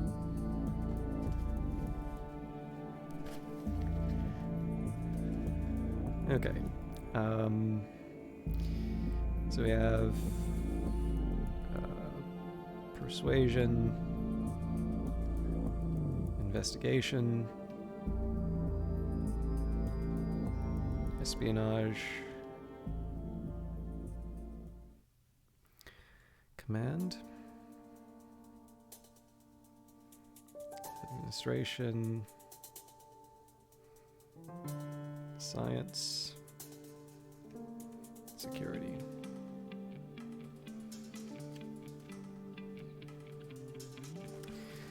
Okay, so Toby's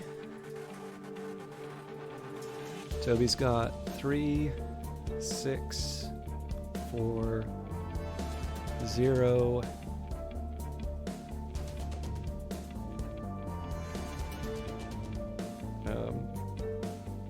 Okay, yeah, nope. 4, 8, 3. Now, obviously, like, I can mess around by saying, well, how much of this is from the orgs and all of that. I'm just leaving that part aside. And I'm just going to focus on the numbers we currently have. So Andre M, persuasion 6, 11, 3, 4, 7, 0, 8. So like obviously for a character like this, I'm not at all worried that they have a science of 0. I've got a science focused character that I can work with. Guntari. Sorry, Gunnarti.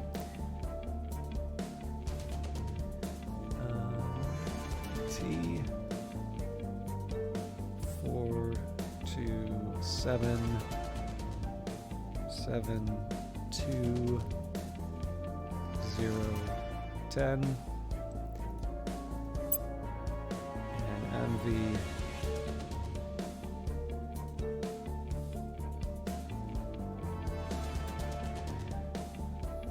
Five, 6, 4, 1, 5, 0, 3. I feel like this one I wound up picking just because of the missions rather than their stats. These actually aren't all that inspiring. Okay. So, the next question is, so when I take a look, so one of the things that I'm most interested in now is like, what's my best number for each of my different stats, right? That's going to be a bit of an indicator in terms of what I may want to focus on. So security, I guess, is more related to the individual character, but... So for instance, when I take a look at my weakest traits among all of my different characters, persuasion is actually the lowest, with Andre at 6, and then MV is at 5. I actually have a reasonably high investigation with 11, and my espionage is not bad either at 7. Command is 7, administration is 7, science is 8. So arguably, a highly persuasive counselor might be the sort of thing that I'm interested in. The other thing that I would say, so like what are some of the traits that I'm specifically looking for right now? Persuasion, investigation, and espionage are going to be some of the most important for me, simply because those are going to be deciding what happened to the... That's going to be deciding what happens to, the control points that I need. Command is important if I'm going to be doing operations, if I'm going to be trying to take over stuff. And of course, administration sort of feels like a little bit of a super stat just because it controls the number of orgs that I can get as well as the number of control points that I can control, or that I can take care of. So when I take a look, command of 8 for an astronaut, I mean, that's really cool. I can use it to assault an enemy space asset, but maybe not like the most important thing for me to worry about right now. I'm sure a veteran probably gives extra command, yeah. So similar with GYE. Cool to have a high command. This one actually does slightly better, so I can't remember if assassinate's espionage or command. Espionage. So sabotage should be... Nope, that's espionage as well. Assault surely is command, yeah. But like investigate and espionage, well, I mean, purge, you know, that uses espionage, so I can see some things happening here. But I think one of the drawbacks is it feels like rebels in general don't have a very good administration, and that's a bit of a problem for me because, you know, I generally want to have a high admin. Now we can compare that with the tycoon Everett Barossa. Now, unfortunately, indulgent will mean that I'll lose some money, but I also suspect the fact that, yeah, so prosperous also, that means we get a little extra money. I do like that they have a bit of extra research. One problem is they're not really that useful. So they have a high administration, but they don't really do that much. And their stats really aren't that good. Although hostile takeover, I suppose, is kind of useful. So I don't know. Let's order them by administration. So Chashu is actually a pretty interesting one. This is because they have a high persuasion, and that will affect Control Nation and Public Campaign, so these work pretty well for me. I think Control Space Asset also uses persuasion. High money, high influence. And let's face it, I mean, out of the administration, like, this is the second highest that we have, so I'm actually thinking that this might be the character I want to go for. It's a very limited skill set. And I'll be honest with you, like, Control Nation and Public Campaign are not exactly the jobs that I need done right now. But I already have a judge. And again, if I take a look at my investigation, I have an 11 in the, you know, in the stack already. And their espionage I don't think is very good, so their ability to purge isn't quite there. Arguably actually commando I've never really looked at that much. Increasing unrest and stabilized nation would actually be helpful ones for me to have, but I don't know. I think what I'm going to focus on is bringing the celebrity in, but we do need 60 influence for that, so we're going to have to wait and accumulate the last of our persuasion. We are now able to undertake the Alien Origin project. So I do want to follow up on that. I don't think it's on my list yet. We're winning their hearts and minds. Actually, with that in mind, maybe I'll switch my priority. We've increased popular support for the resistance in Belize. Our public support here has changed by 5%. I'll make that a permanent assignment just to save myself the trouble. And The government is in better hands now. I'm going to switch to Alien Origin. Coup in Niger. Supporters of the resistance have engineered a coup, resetting all control points and taking some control there under the regime. Some unrest has abated, and factions that supported the insurgents by contributing to the unrest may gain control points under the new regime. Critical success, cool. Our case remains unheard.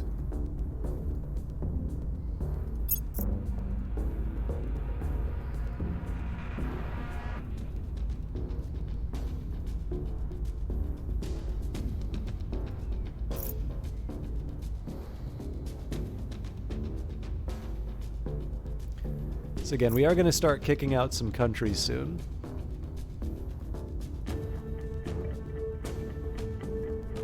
Good, we've got our 60. Actually, let's use that to recruit our celebrities so we have them available for the next run.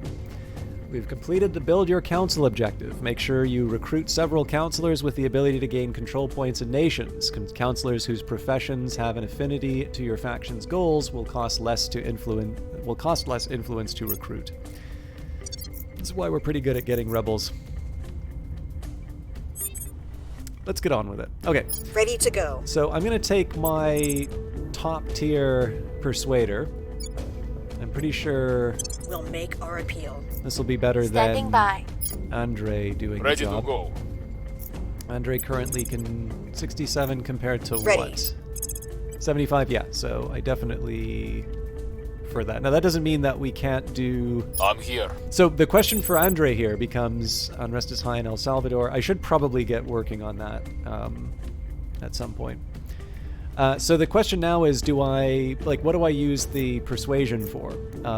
First of all, I think they're going to be better suited for persuading Canada. So We'll I'll make set our them appeal. there. Ready for my mission. Ready for my mission. Yes. Okay. So now that we're getting warnings about El Salvador, let's actually we'll take the effort to reduce the unrest. So we're going to get them to stabilize nation. We'll turn down the heat. Where to? Now, Gunarti, we can get them to surveil locations. Now, I have been looking for the alien indicator, or the alien activity indicators. We haven't really got a lot of evidence of nasty stuff happening. I could try and increase unrest, but I think generally I would like the world to be more prosperous rather than less. The best that I can do is sort of cause trouble in enemy locations. But one thing I can try and do is either purge or coup regions that are controlled by my enemies. So again, Kazakhstan is not a very likely target, but maybe what I do is just take a look for coup targets in regions that are controlled by enemies. So for instance, coupping Project Exodus here, Protectorate, it's a remote chance, but there's some possibilities. Oh, this is even better.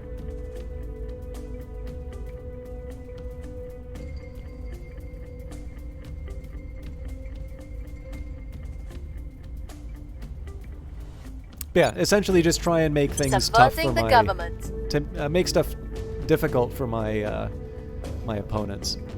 And just double checking here, so yeah, we need to win Canada over. We are definitely starting to win over the States. We're in a good position in Mexico, slowly building our position in Belize, and in this case we're trying to bring some more harmony in El Salvador. Finally, I'm going to take a look at my nations and make sure that they're following the path that I've set for my country's development. One thing I can say is at some point I would like to work out templates for countries in different stages. So I think it would make a lot of sense for the developing nations to put that focus in economy, to grow those economies, so that later I can focus on turning them into areas that will support boost and all of that. I think having the same set of priorities for in let's say the United States as I would have in... Sorry. I just poured tea all over myself. But yeah, having the same division of, or same allocation of resources in the States as I would in sub-Saharan Africa doesn't seem to make as much sense.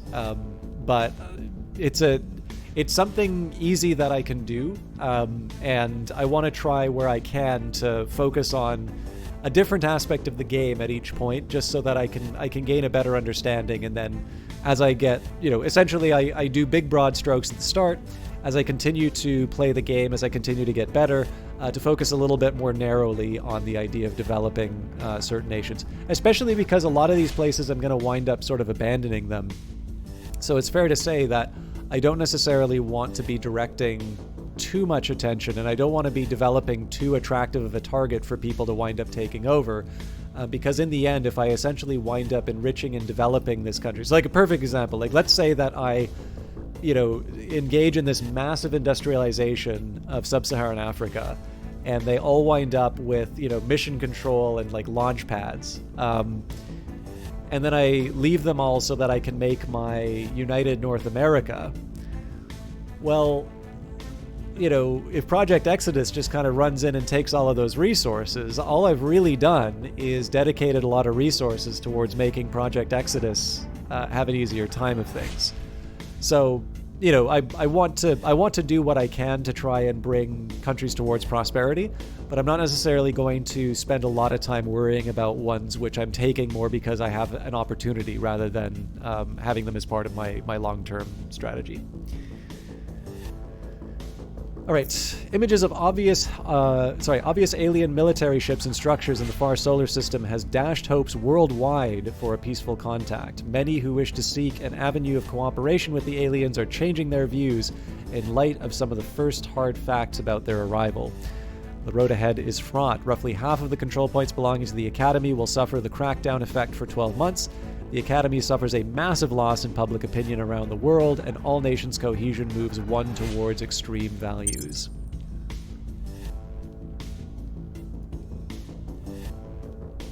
Public sentiment is increasingly with us. Okay, I'm going to make that a permanent assignment. Freedom and justice. Cool. Coup in Myanmar. Much like life. The supporters of the resistance have engineered a coup d'etat in Myanmar, resetting all control points and taking some control there under the regime. Some unrest is abated, and factions that supported the insurgents by contributing to unrest may gain control points under the new regime. Things are stabilizing.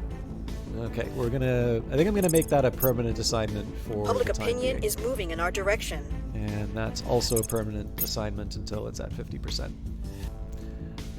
50% is just, it's a purely arbitrary number, but it feels like a pretty dominant position to be in. And it gives us enough kind of room if the AI tries to do something mean.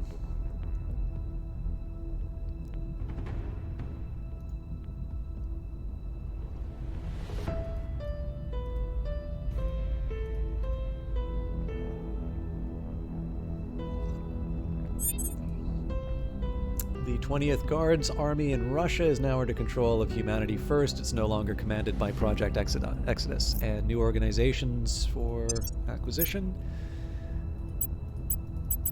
Nothing we can afford. Okay, so technically I only have one free character right now. That doesn't mean that I can't reassign other people, but for now... The aliens have rapidly become more popular in Hungary. Perhaps we should investigate for alien activity there. That is very interesting. Why did I pick Romania? Where are you, Hungary? On Overwatch. So I was gonna do something else with this character, but Your orders? okay, still only 7% chance of success in the US. This is a bit worrying here that we have a character, a counselor, messing around in the States. We're doing okay as far as influence, but we still have all of our work ahead of us in terms of actually bringing the country onto our side. How are you doing, Tikri? Always good to see you.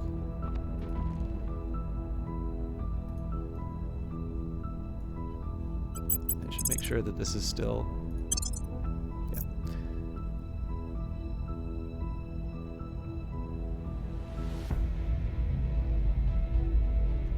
Are you looking forward to Dwarf Fortress tomorrow?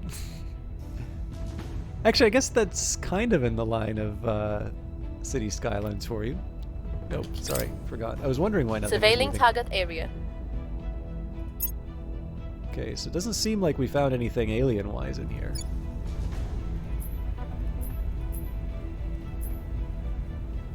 Obviously, the servants are very popular. This is something I might want to consider at some point. Going in and specifically targeting locations that are popular among the servants in terms of building support. Public opinion is moving in our direction. But We're winning their hearts and minds. I'm a little bit more focused Move the on needle. establishing myself Order is returning. in friendly regions first.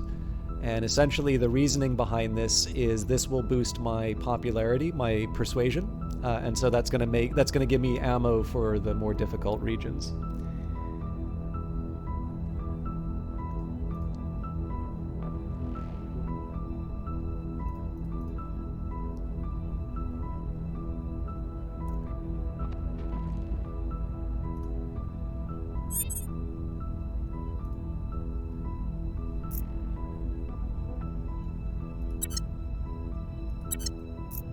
Okay.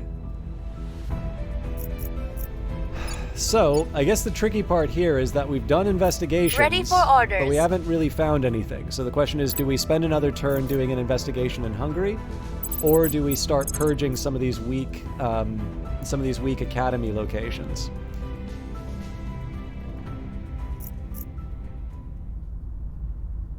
I think we go. Removing our I think we go enemies. for the weak stuff. I'm also curious about El Salvador. Did we end the war? It's down to an insurgency, but we should still probably work on it.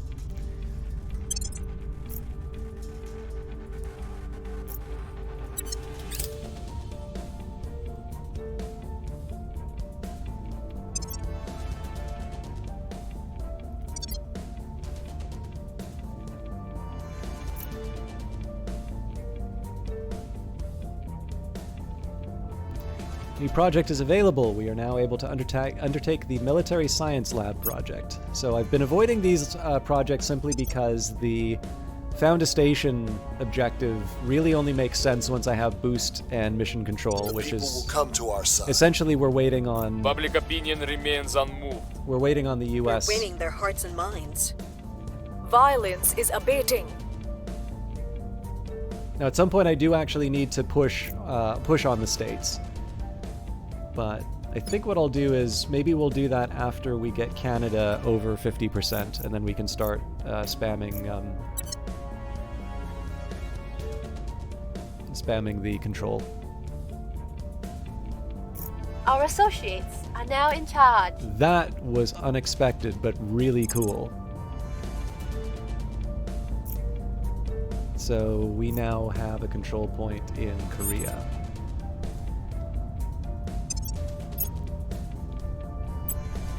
We can get CSIS! I kind of want to do this.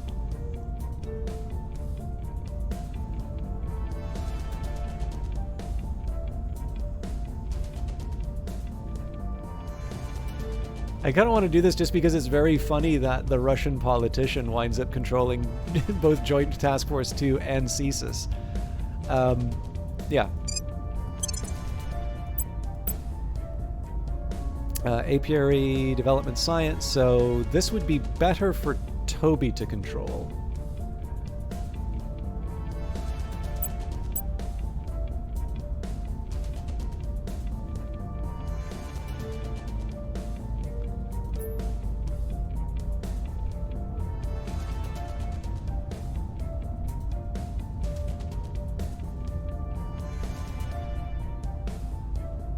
So I'm going to move this one down and this one down.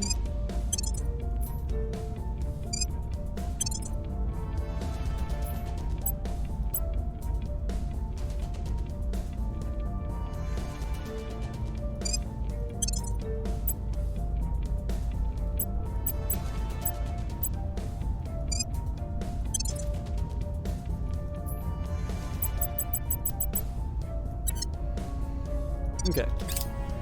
Looking pretty good as far as orgs and counselors are concerned.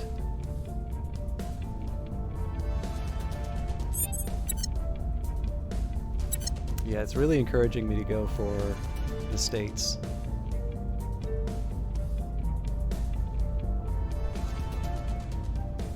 Okay, so I have some open people. I think what I'm actually going to do is I'm going to try and go for the other We're taking the power. other Korea target.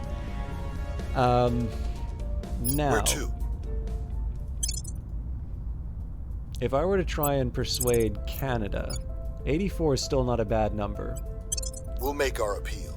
So now we're going to get Acknowledged. Andre to persuade the states. We must persuade the people. Standing by for orders.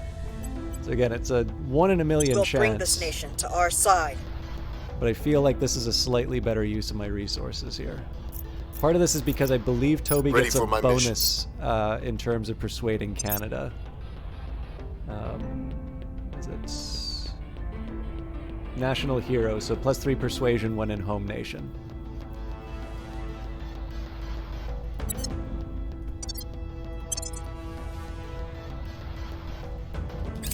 So the strategy here is essentially we just hammer the United States as many times as we can to try and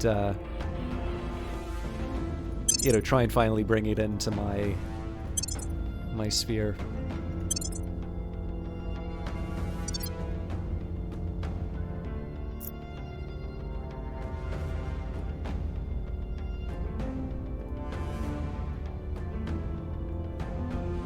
We're winning their hearts and minds.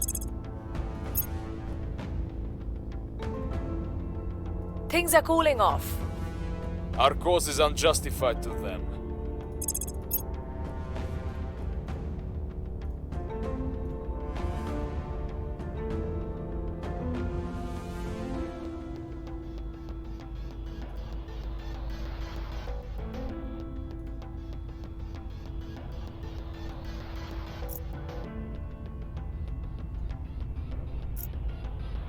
Our associates were unable to take control. We failed to take control.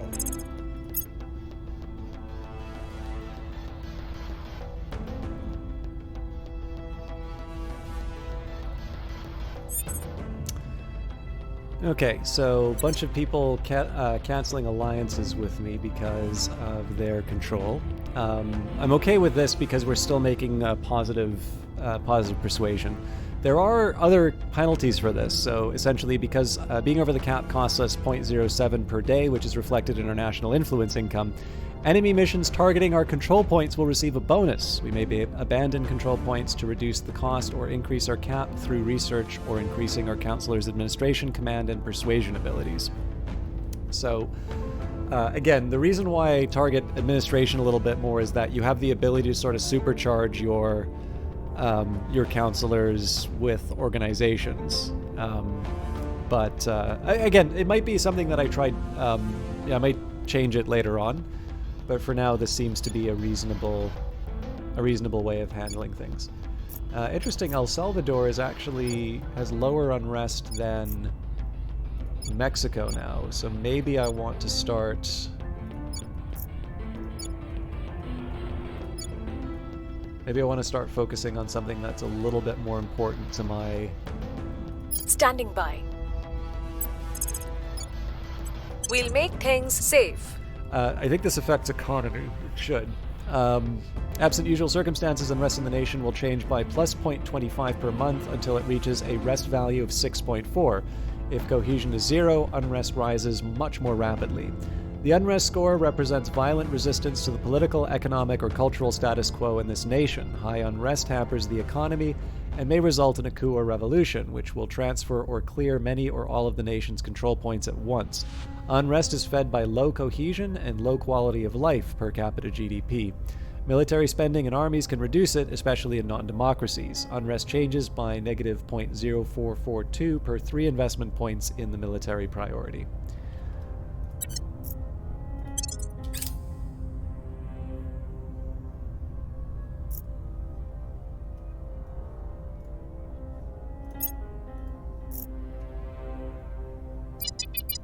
Okay, so we're going to have to redirect one of our operatives to Khartoum.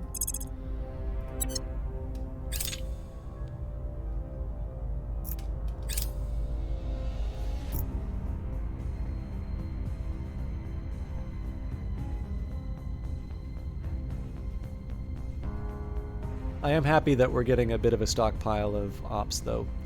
Spaceflight program initiated. Canada has joined the list of spacefaring nations by launching a small satellite to orbit. Factions may begin building boost and mission control there. So I am slightly curious if that's an individual decision. The situation that we wind remains up making. chaotic.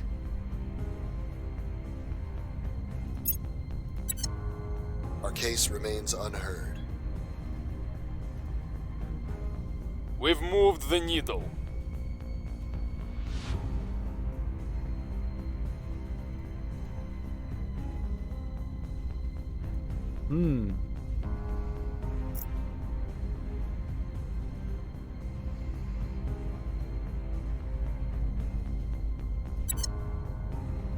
There's a couple things that I need to do now.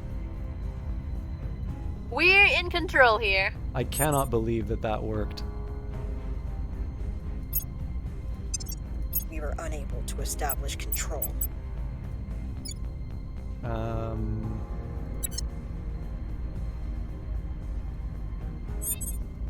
Kyrgyzstan has supported ending its rivalry with Tajikistan and returning to normal relations. Do we accept? Why not? Kyrgyzstan under control of Humanity First and Tajikistan have ended their rivalry and returned to normal relations. The two nations will be able to forge closer ties after the 14th of September 2023.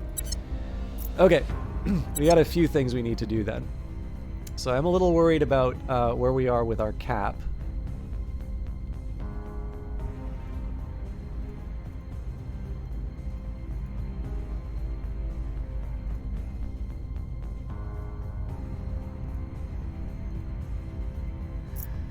So, Ready. I have somebody who can investigate, and I've got somebody who can Standing by assault. for orders. Well, I guess we'll just send 2 people to investigate, so... On the way to the target site. At your service. On the way to the target site. And then the rest we're just going to check in and make sure that we're not at our goal. So 44 for Canada. 45 for the States. We're over 50 for Mexico. And of course we do want to be changing the level of unrest, but we need to get past the alien missions first. Mum's last years were a blur of doctors and treatments. By that point, every movement was painful. The one thing she loved was her aquatic therapy. Whenever I was home on leave, I'd take her to the pool for hours. Weightless, smiling, free. Commander Fiona Ayawade, during a psychological evaluation. The old rules of aerospace cease to be when there is less aero and more space. Craft built for the purpose of traveling, transporting, and fighting in space have greater allowance for design versatility when friction and drag are no longer an issue. Materials can be more dense and designs can be more utilitarian. This does mean, however, that ships built for space must be built in space, at least if we are to avoid time-consuming and costly haulage from Earth, not to mention finding room for the colossal factories. Once a sizable initial investment is complete, orbital shipyards will provide an essential anchorage from which commerce, construction, and combat vessels alike will be born.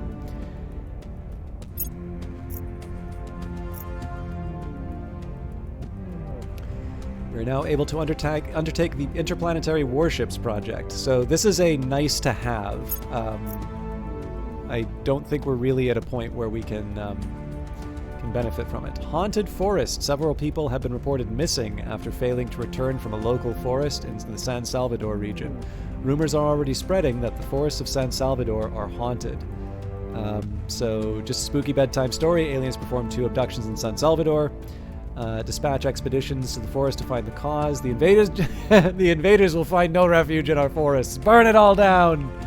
And as the servants, organize a pilgrimage of the faithful as a test of devotion. So, allowed if not the servants, 40% chance for success. Recent alien activities in the region are revealed. Failure, also 40% chance. Aliens perform 1 abduction. And critical failure, aliens perform 4 abductions, causes some public opinion to turn away from the resistance and cohesion falls. But I still prefer that to the guarantee of 2 abductions. It didn't take long for our search parties to identify the telltale signs of alien presence in the forest. This should provide a useful lead to help us track this alien down.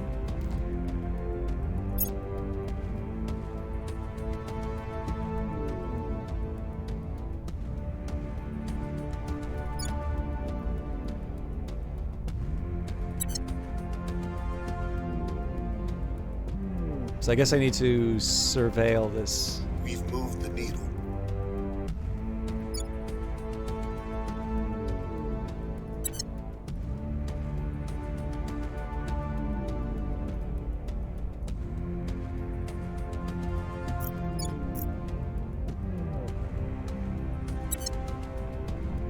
Here's what we found.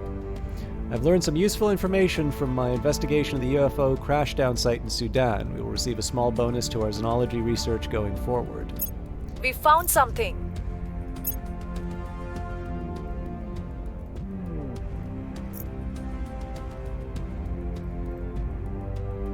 We still lack support. So many things. Yeah, it's telling us to do a defend interest in South Korea. I'm honestly not that committed to holding it.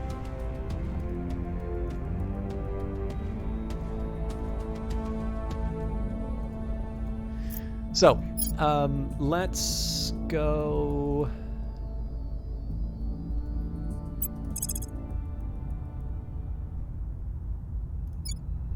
Eyes up. Where to? And then we'll go back to stabilizing Mexico. Restoring order. As always, it doesn't hurt to see if we can... Oh yeah, actually there were orgs that we could buy. So, big argument for taking Icarus Investigations for the extra investigation. This is someone who can do a crackdown. Doratus Engineering, the extra income for projects is also tempting. Okay, so let's start with the investigations. Okay, so we only have one more character that can basically get this stuff. So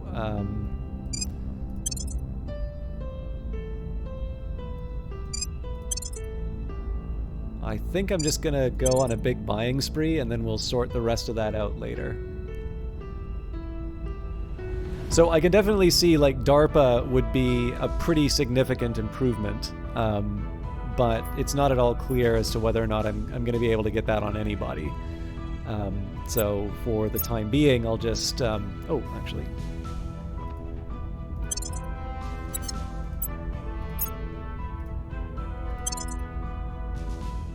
There we go.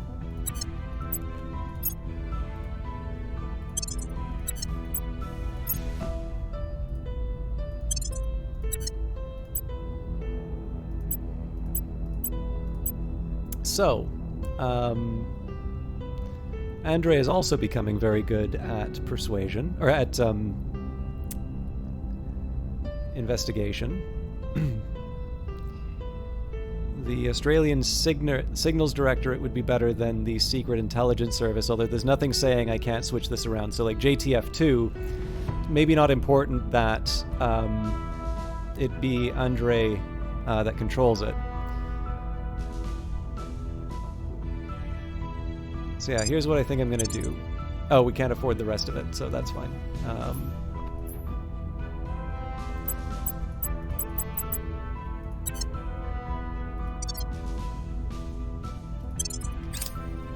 Initiating recon.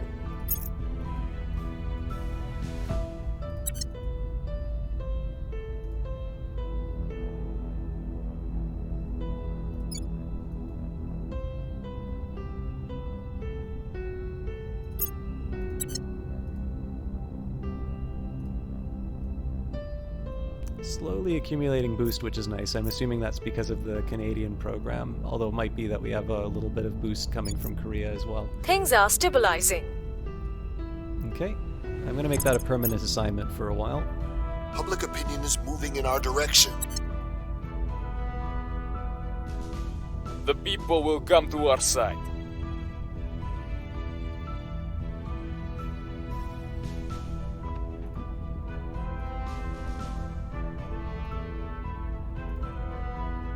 Actually, I should also be some aggressive on more of the academy sites. So we've got a site in Germany that we can attack because it's weak. Like, I shouldn't just rest at... unable to establish control. I shouldn't just rest at Korea. I should probably be taking advantage of a few other opportunities. Okay, so with that in mind... Where to? Let's get you to purge...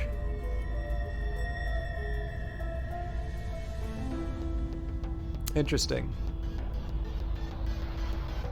So South Africa seems the better opportunity.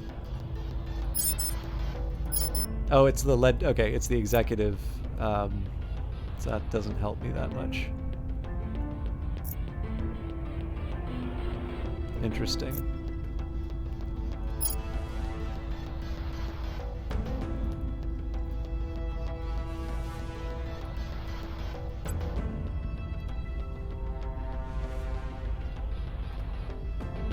Getting very different numbers if I look at this list versus the reality. Terminating the opposition.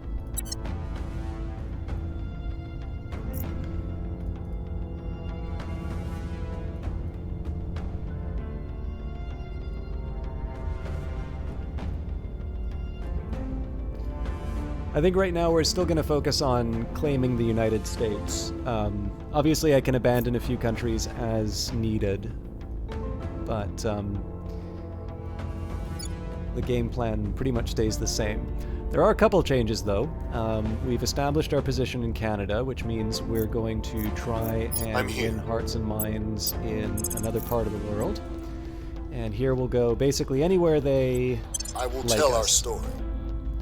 And once we get to 50%, I'll move on. Reporting in.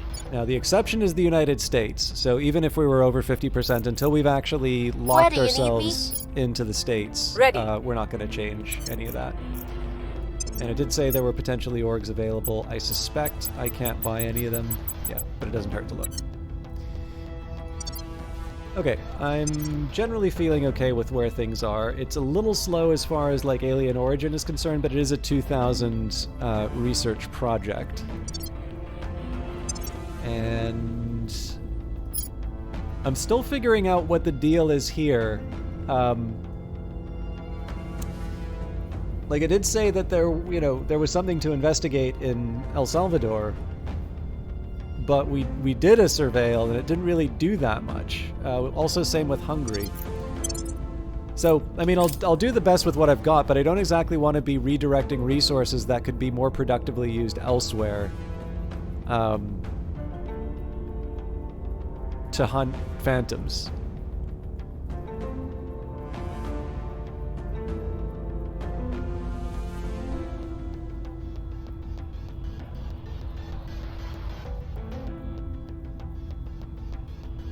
Public sentiment is increasingly with us. Okay, that's good. That's a 51, so we'll move on to the next location. Violence is abating. We hold no sway in their minds.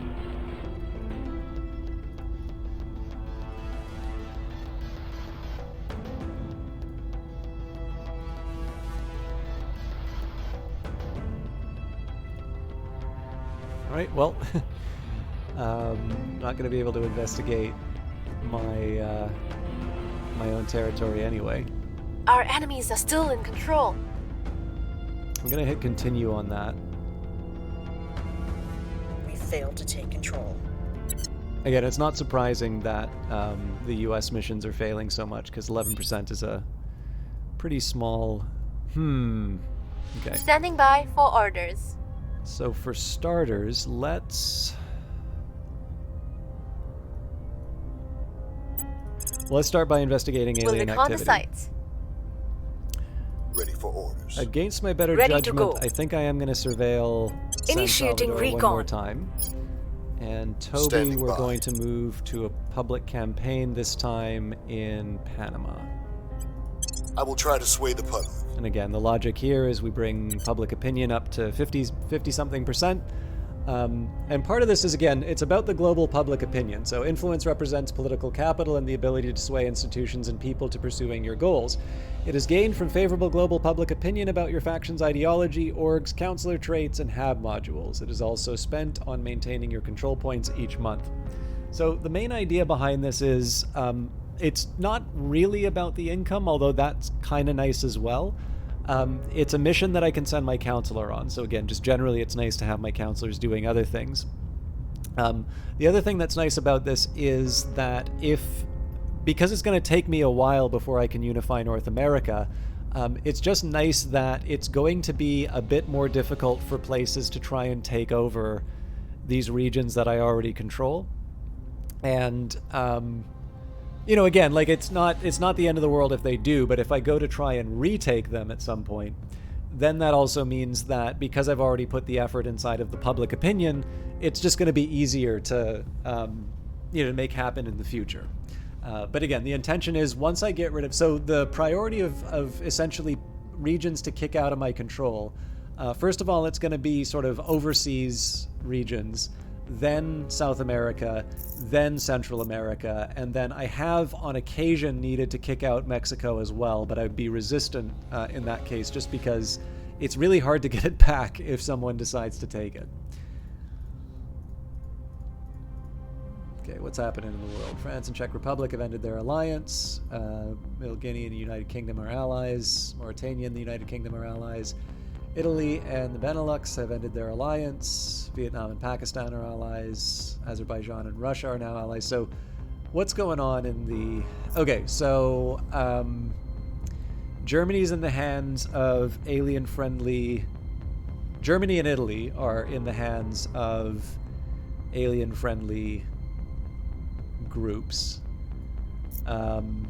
France is sort of in competition, but Humanity First got a handle on it. The initiative's been taken over by...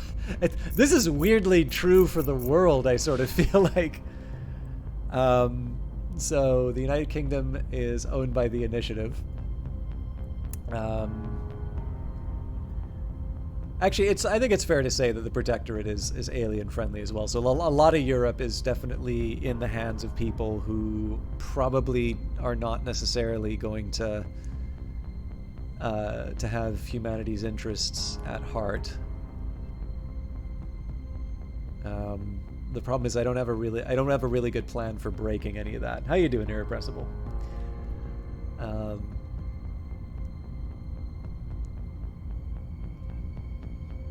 Yeah, there's only so many things that we can try and stop in the world. So we'll focus on North America and Eyes up. So yeah, again, that really did not accomplish anything for us.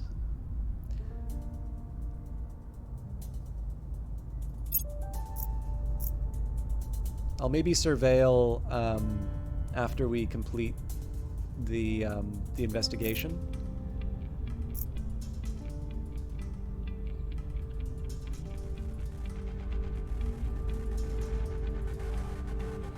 Public opinion is moving in our direction. Okay, that's going to be a permanent assignment till it's at 50%. There are two types of people in this world. Those who think only of home, and those who think only of leaving home. Director Khalid Al-Ashgar, Archival Online Dating Profile. While we have long been able to provide a few months of off-world comfort to a small handful of highly trained astronauts, the time has come to strive for something longer term and even indefinite.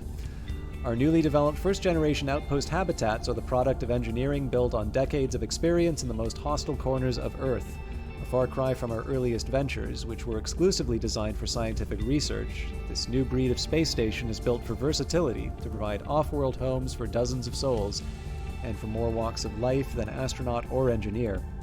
Aside from essential life support and power functionality, the outposts are designed with a space future in mind. Each outpost, already a marvel in its own right, is capable of being further customized depending on each one's specific mission requirements.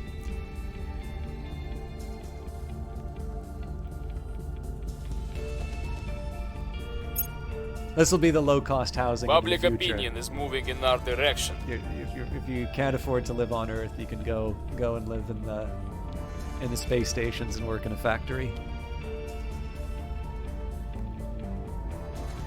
You think there'd be factories on Earth? Ha! You sweet summer child.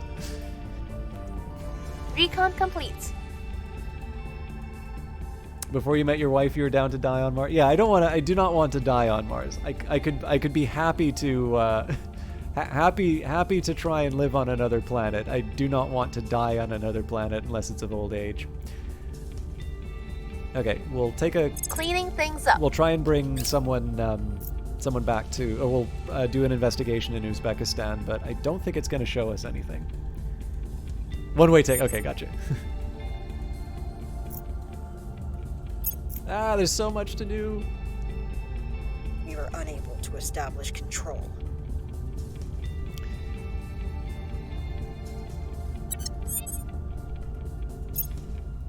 Okay, let's Acknowledged.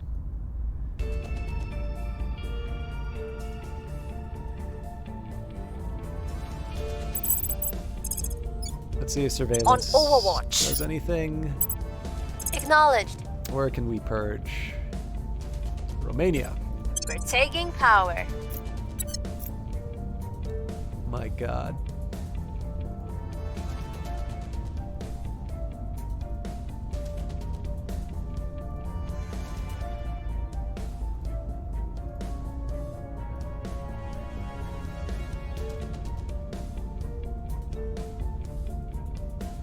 Humanity first engineered a coup d'etat in Syria. I do eventually want to get in touch with them and see if we can forge some kind of formal alliance, because I could really use an ally to start pushing back on some of these other groups. I think I did say I was going to see if there's anything I can pick up in the marketplace. The Vela Fund. Bonuses to welfare, but that's about it. And I don't think in this case the influence cost is quite there for me. Surveilling target area. So again, not at all clear that there was any benefit to doing that. So I think I'm just going to focus on reducing the unrest in Mexico, at least until it's, in a slightly better state. We've moved the needle. We're winning their hearts and minds. Our adversaries have conducted a crackdown on our mass media control point in South Korea. So again, that sucks, but I wanted to just sort of get what I could out of South Korea rather than focus intensely on it. So, it'd be bad if it was something like the Academy or the Servants. If it's something like Humanity First, Our people have taken control. All right, that was unexpected, but not unwelcome. Erratic leader behavior. We are receiving reports describing a sudden swing in the behavior of some leaders in Kyrgyzstan, which we believe may mark an alien attempt to secure a control point for the servants there. We have determined that the aliens are now able to infiltrate national institutions in what will look from the outside like a purge mission by the servants, but may not be prevented by our usual legal and political defenses. We believe that developing the science attribute amongst our counselors will help us understand and defend against this phenomenon. Future notifications like this will only appear in the notification queue on the left side of the screen. We still lack support. So definitely going to deploy someone to deal with that. What do you think I've been trying to do, Andre? I'm here. Actually, I'm going to change that slightly. We'll recon the site. You're going to get... Reporting in. Wait a minute. Who's supposed to be Standing reducing? by. Yeah, you, Mexico.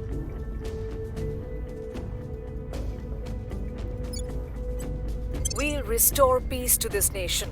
Your orders? Your orders. At your service. 16% chance. I could crank up the influence, but 64? No, I'm going to let nature take its course in this, I think. Because I'm still going to be well above my cap when the time comes.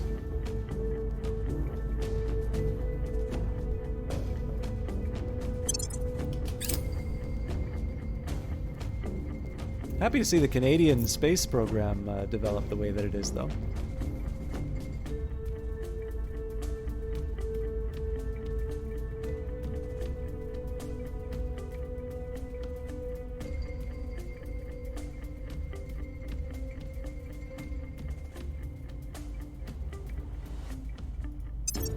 We hold no sway in their minds.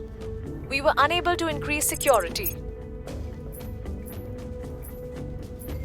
Clearly I'm going to have to leave this on the counselor's screen because it gets a little weird otherwise.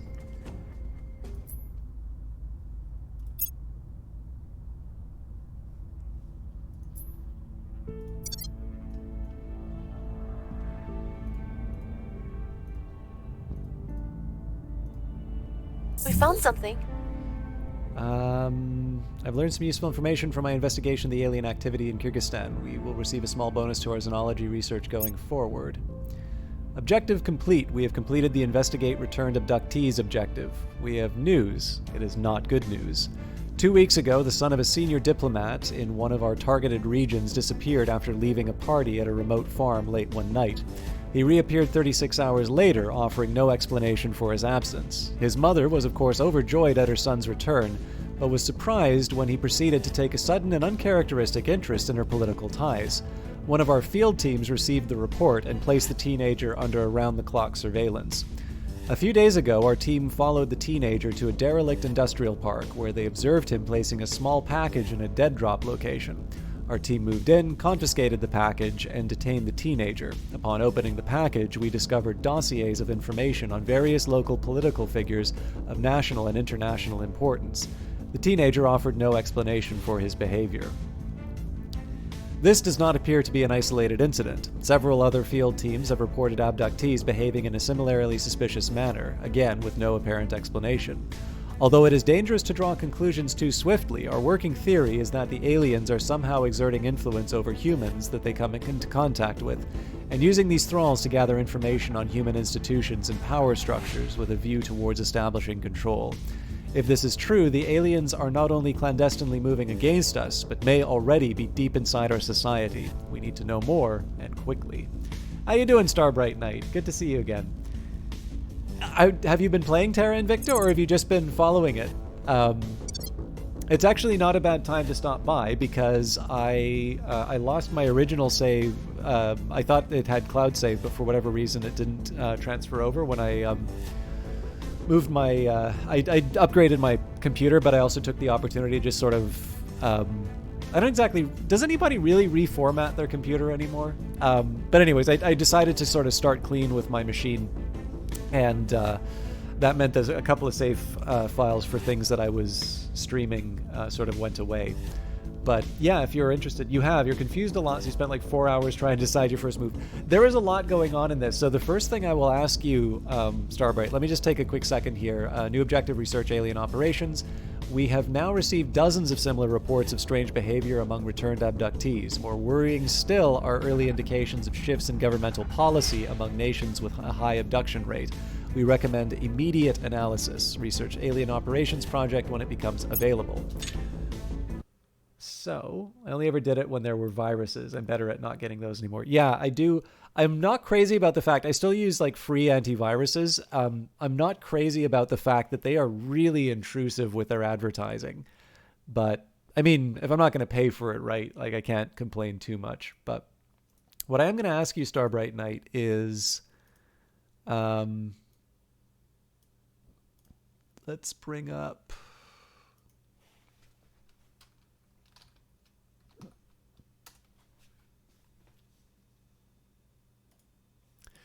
So have you visited this website, the official Terra Invicta wiki? So the reason why I bring this up is that, so first of all, if you want to play the Resistance, that's where the official tutorial for the game is. And I don't necessarily think that the official tutorial is bad, but it is fair to say that, you know, I think this is true for a lot of games. So, you know, obviously Cultist Simulator is something that a lot of people who are fans of the channel have seen me play.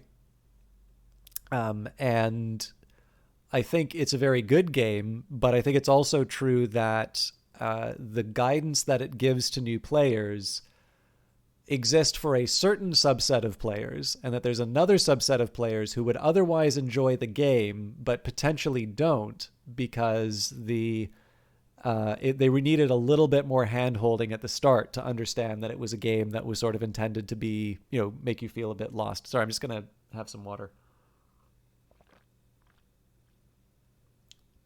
So that's why I made the Cultist Simulator video that I did, and it actually wound up being one that was quite successful. But I actually think that that's true for a wider set of games. So Cultist Simulator is kind of unique because it is designed as a game that you learn by playing it, whereas Terra Invicta, I think, is specifically intended to be a complicated strategy game, but one that, in theory, if you were to sit down and factor in all of the different things that you know about the world, you could come up with sort of this optimal path through the game. And from what I understand, like I think on Reddit and possibly on Steam, that there are like guides for how to like really beat the game. Now it's in early access, right? So I'm sure that Pavonis is probably looking at these guides and using them as an indicator in terms of where they need to rebalance things. But there are two things that I'll draw your attention to. Actually, there's three, but they're going to be a varying usefulness for you. So number one is the in-game tutorial, and I always like to point these things out just because in the end it's the developer telling you how they think the game should be played. But that doesn't necessarily mean that that's the best way of teaching the game, because of course the developers have also been living with the game for such a long time. The next thing I'll draw your attention to is the beginner's guide. So it does have lists for like additional guides. These are, how to defeat the alien invasion in 10 easy steps. But it also just kind of gives you some breakdown. So if you're having some difficulty, I'm mostly just trying to think of the best way to. I know everybody loves. This is one thing I noticed. Like whenever I change my mind, or if ever I like make a mistake on pronouncing something, people really like to jump on top of it. But I'm sorry I don't say things perfectly the first time. I like to be precise where I can, and if I change my mind, I'm going to correct it.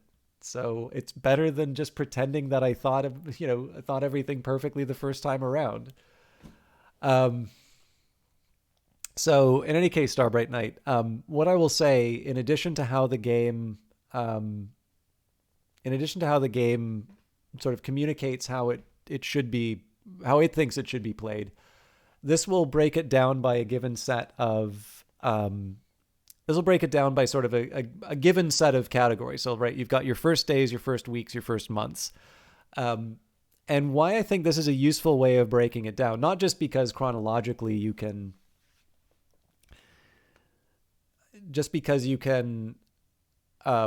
like, obviously you're going to do your first days of the game before you do your first months.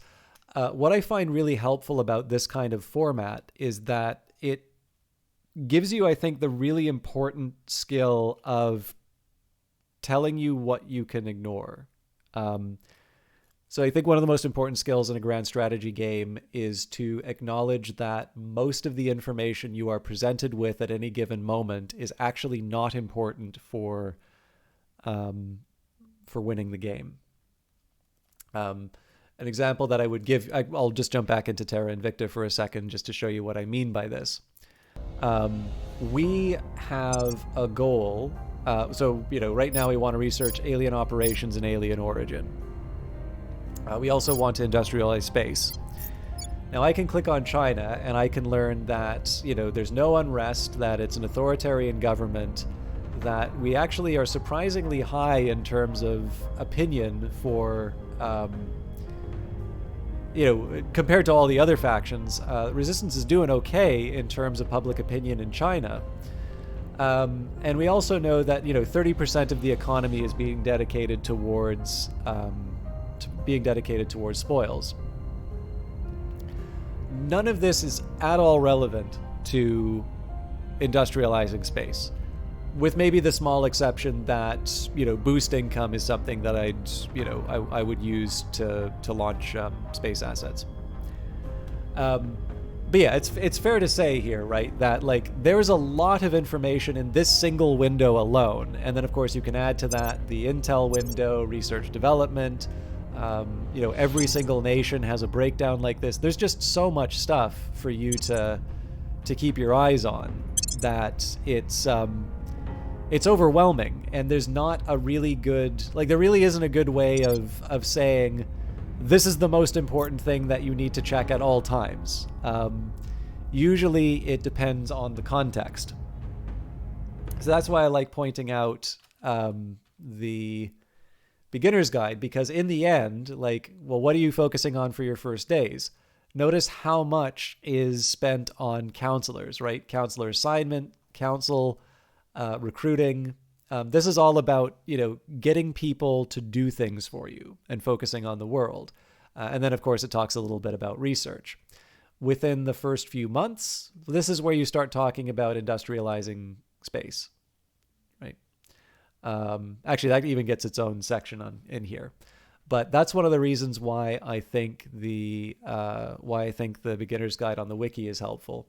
I will also notice, and I guess now it's been, I don't know if this is like the official tutorial now, but Perrin Gaming really seems to have, he kind of seems to be just this kind of leading light as far as teaching Terra Invicta. Now, I will confess, I haven't seen any of their videos, but they're certainly like this gets a lot of attention. A lot of people talk about this. So there are a few Terra Invicta tutorial videos as well. But the other thing that I think is really helpful about this wiki is that sometimes if you're like me, you don't want to have your hand held the whole way. And what can be very helpful is to go down and look at specific bits of information. So for instance, what does persuasion do after all? Well, here you go, right? It tells you everything that you need to know about this specific stat. In fact, what you can do is you can see each of the different professions. So where I do my usual, like, sit down and write everything out, you can actually get an idea in terms of what traits are reasonable to expect from your different counselor types, even without, focusing too much on, like, you don't need to just sit down and go through every last detail and make a big spreadsheet. So, like, one example I'll give you here is that in general, I would expect rebels have a low administration stat. So, it's always 0. Interesting. Oh, that's science. My apologies. So 0 to 2. So the best administrators seem to be... Okay, so apparently alien. I did not know that aliens were a profession. But yeah, it looks like tycoons are the best administrators for reasons that probably do not require elaboration. I could have just sorted like this. You can say, okay, well, I want to persuade the world. Well, in this case, celebrities, evangelists, activists, these are usually things that you could probably figure out on your own. This is basically just a way that you can, you can have all your information available to you in one place. So yeah, this is the other thing that I quite like, which is that if for whatever reason, and there are a lot of reasons why this may not work out. Isn't this planet big enough for differences? There's the codex available to you. And I have the impression that this actually changes as you play the game. But essentially being able to sort of drill down and say, okay, I specifically want to know more about these missions. So actually, I'll give you an example of something I'd like to learn a little bit more about. The surveil location missions, I am curious about. So I notice we've got the Enthrall Elites is one that we just ran into. Okay, so surveil location, no cost. You get 1 XP. This is one thing I might want to keep an eye on, incidentally, is for the success XP, what will, what's the best thing I can send my people out to do to move them up in the world. So significantly increase the likelihood enemy counselors and aliens will be detected in the counselor's region and adjacent regions or in a hab or fleet.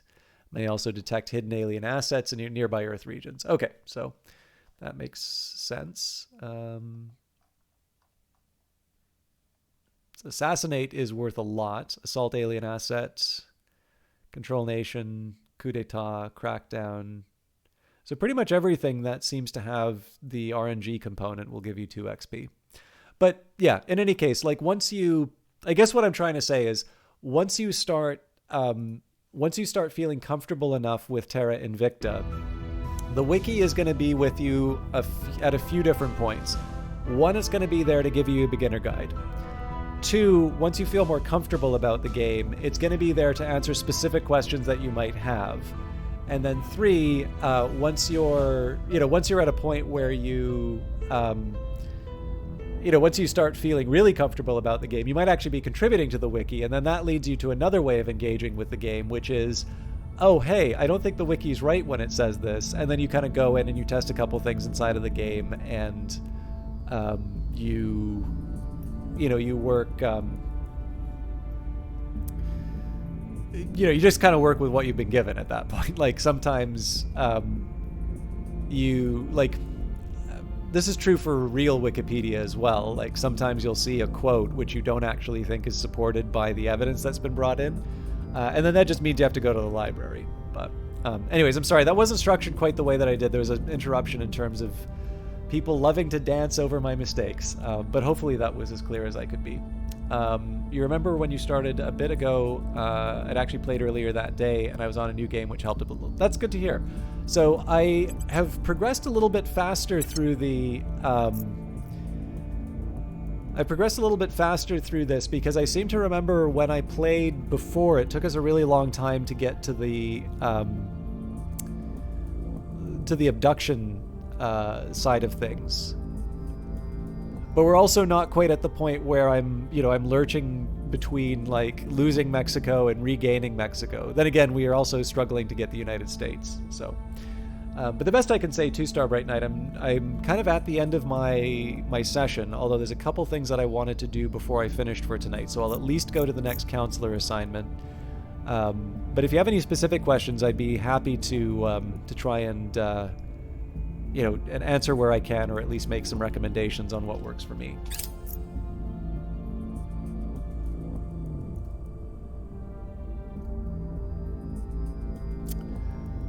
Okay, that was the initiative that took it from us. And we are ready to undertake alien operations. So I am curious to see... I slightly prefer this to Alien Origins. And I'm curious if it costs less. So this will be done on October 6th. Okay, so normally I would be switching to Alien Operations at this point, but we're so close. It's actually going to take less research to finish Alien Origin than it is to get Alien Operations. So I think we'll just we'll work on that. We failed to take control.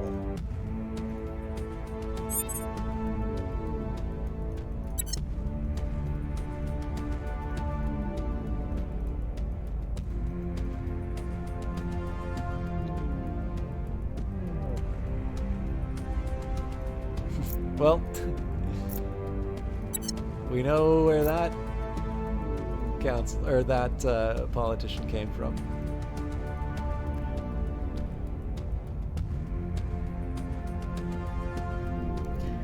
Okay, so for what it's worth, Irrepressible, like, I don't do that much on Wikipedia, but I think the big trick on it is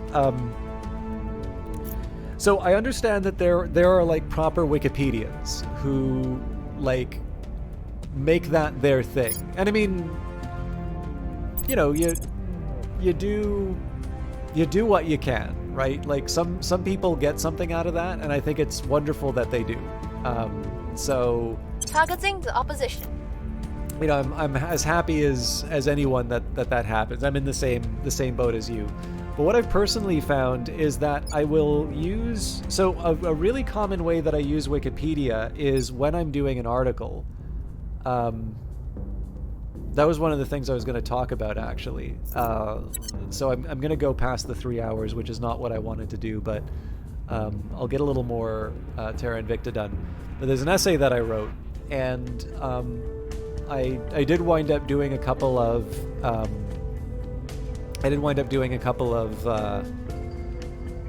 of references that maybe weren't important for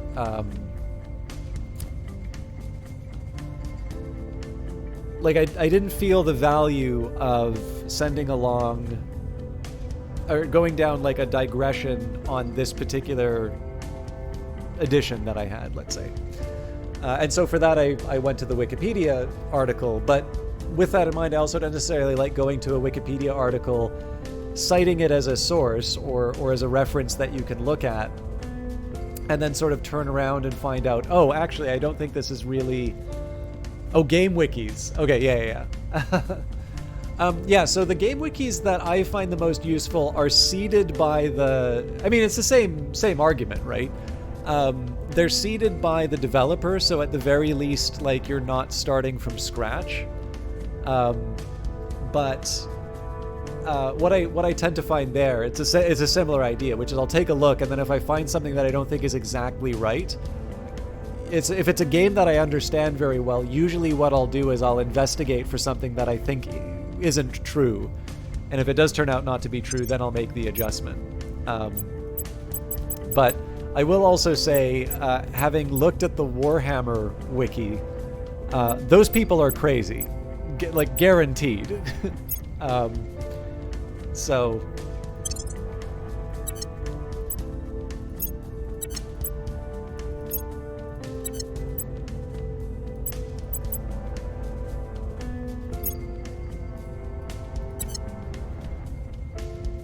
I was thinking Warhammer 40k.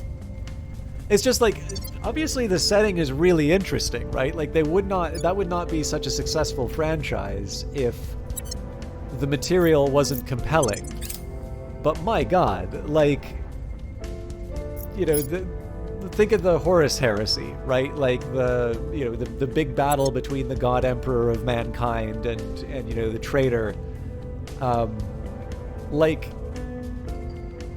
it's, you know, like... We laud the Romans for assimilating, rather than exterminating other nations.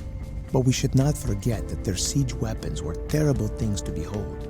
History is littered with accounts of opponents simply surrendering as they watched Roman catapults approaching their walls. Colonel Hans Castillo guest lectured to officer candidates. But yeah, like, you know, like, it's...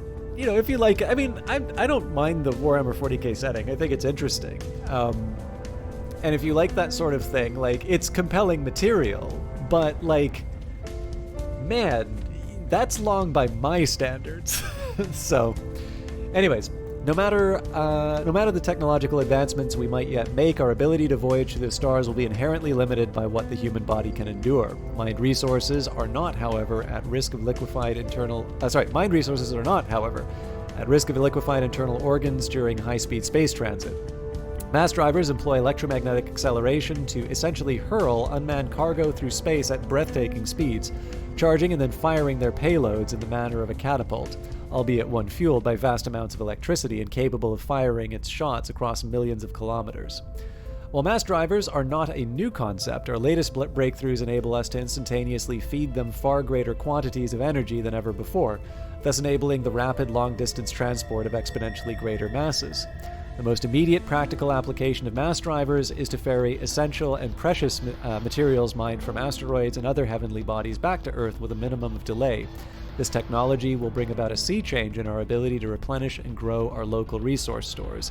Further research should be able to refine and even miniaturize these concepts behind mass drivers, in the hope of integrating them into weapons capable of truly I think it's supposed to be a truly devastating punch.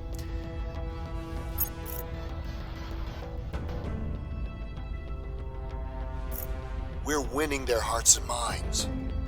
Order is returning. Public opinion remains I want to see what the story with the servants here. Vatican issued a statement appearing to endorse the efforts of the resistance. So why is that a servants?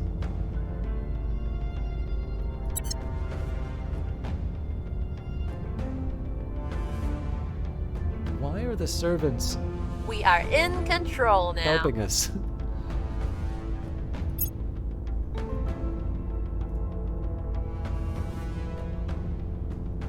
We were unable to establish control.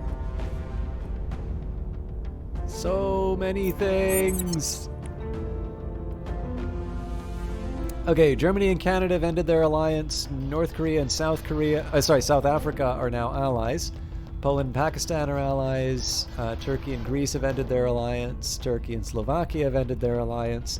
Turkey and Hungary have ended their alliance. The United Kingdom and Portugal have ended their alliance.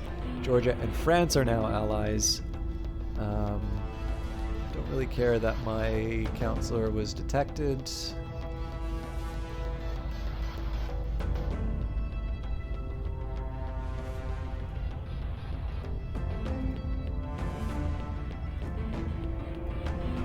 Okay, I think I'm going to leave it there. I did want to try and get to Alien Origin, but that'll be something that we can start earlier on in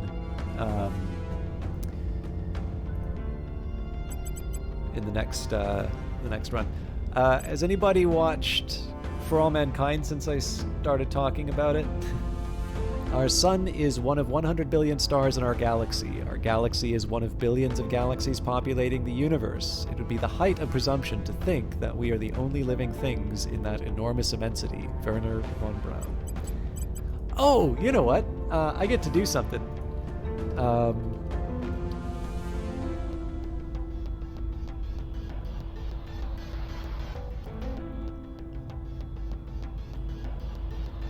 It's the 5th, right? So I'm not quite done for the stream yet, but first of all, we're going to talk about Werner von Braun, and Tom Lehrer did something really nice, which lets me bring it up. So I think I'm going to switch to just chatting for a little bit. So the plan for the next little while, I'm gonna share the Werner von Braun thing because I think it's fun. I'm going to share the essay, and then I might do a data thing. It kind of depends. It's probably going to be late enough that I can do the data thing. So just give me a quick second while I get set up.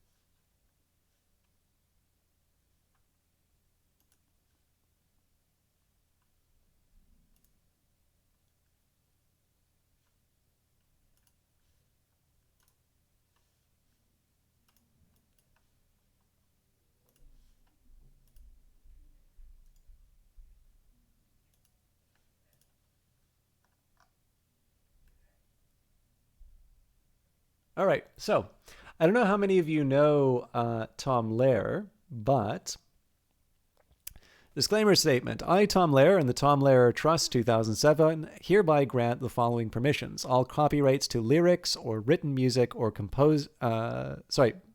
all copyrights to lyrics or music written or composed by me have been relinquished, and therefore such songs are now in the public domain. All of my songs that have never been copyrighted, having been available for free for so long, are now also in the public domain.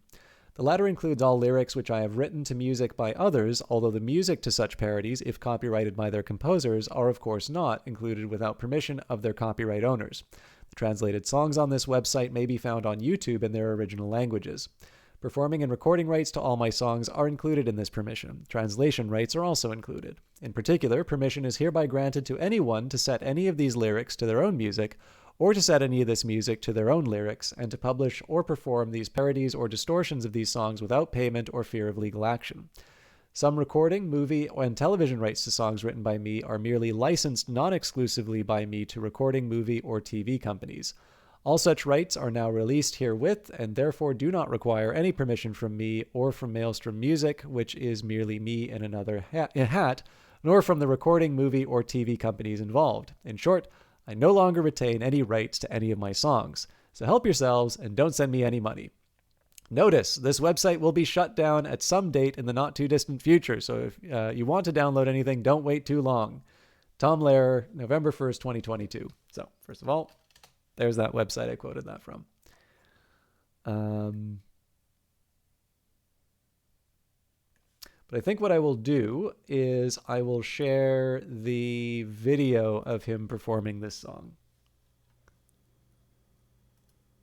Tom Lehrer is an interesting guy. He is a guy who worked for the NSA before the NSA was officially acknowledged. But I believe he was working at the Oak Ridge Laboratory before that, and so essentially working on nuclear weapons was his cover for working on a more secret project. Also, he wrote funny songs like this. Well, speaking of bombs, what is it that makes America the world's greatest nuclear power? And what is it that will make it possible for us to spend $20,000 million of our taxpayers' money to put some idiot on the moon?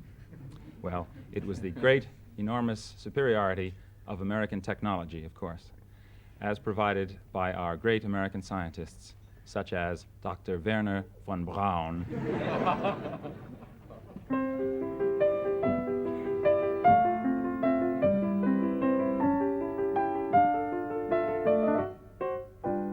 Gather round while I sing you of Werner von Braun, a man whose allegiance is ruled by expedience. Call him a Nazi, he won't even frown.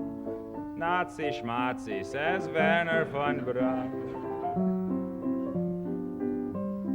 Don't say that he's hypocritical, say rather that he's apolitical. Once the rockets are up, who cares where they come down? That's not my department, says Werner von Braun. Some have harsh words for this man of renown, but some think our attitude should be one of gratitude, like the widows and cripples in old London town, who owe their large pensions to Werner von Braun. You too may be a big hero once you've learned to count backwards to 0. In German or English, I know how to count down. And I'm learning Chinese, says Werner von Braun.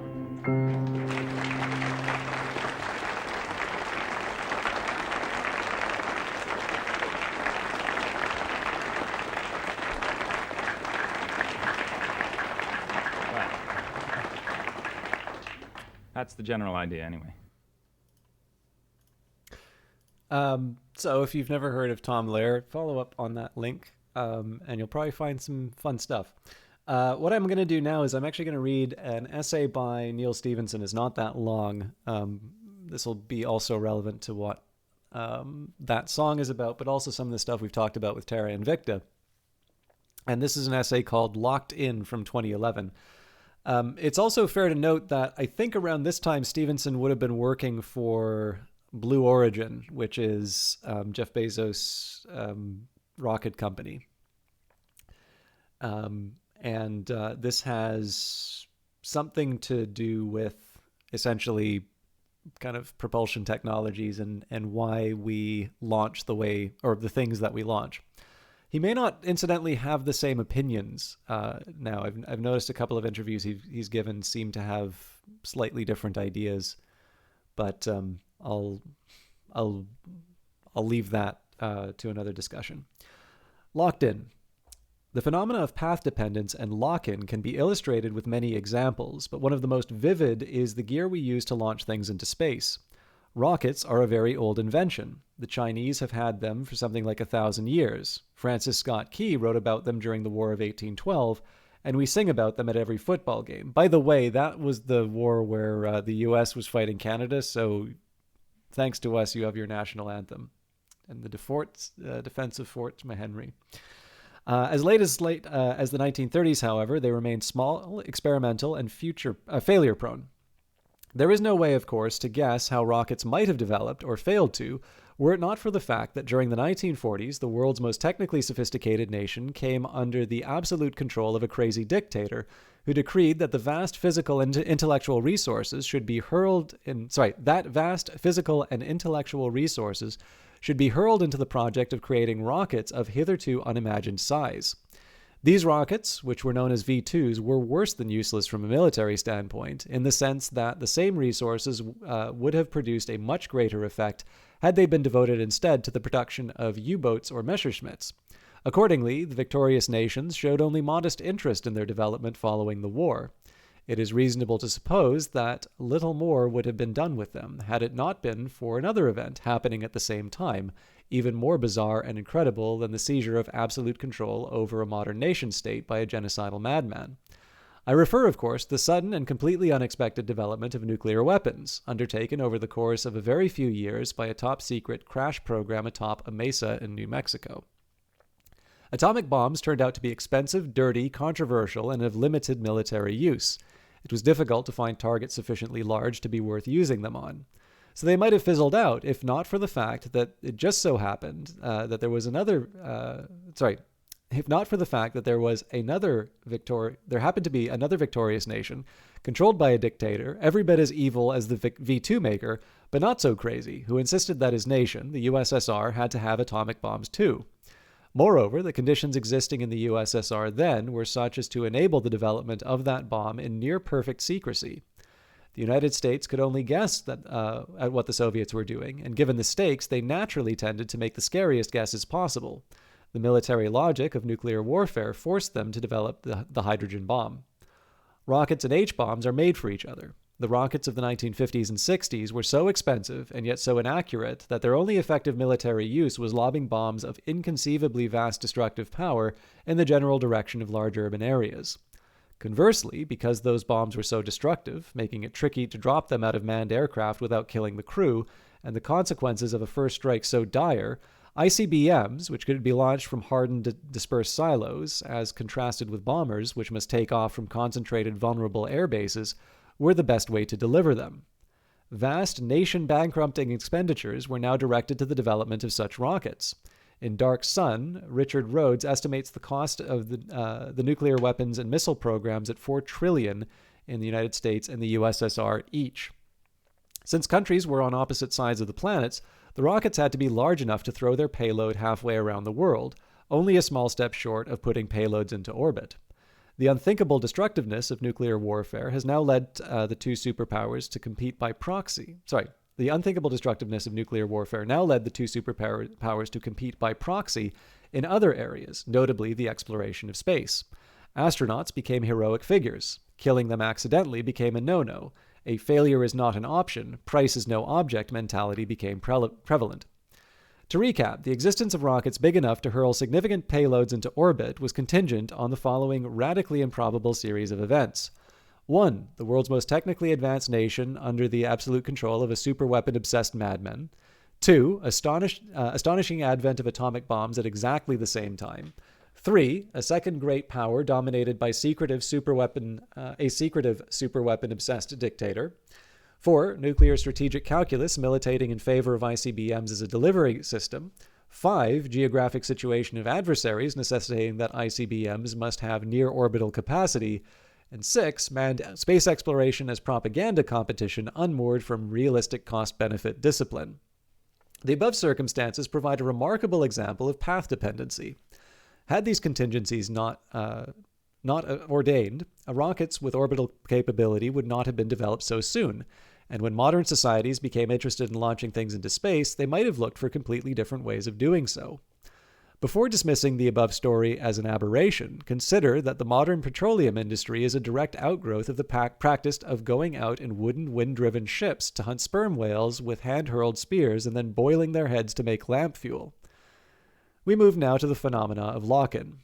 Space travel has not proved nearly as useful to the human race as boys of my generation were once led to believe, but it does have one application: unmanned satellites, that is extremely lucrative to the civilian economy and of the highest imaginable importance to the military and intelligence worlds. It is illuminating here, though utterly conjectural, to imagine a dialogue set in the offices of a large telecommunications firm during the 1960s between a business development executive and an engineer.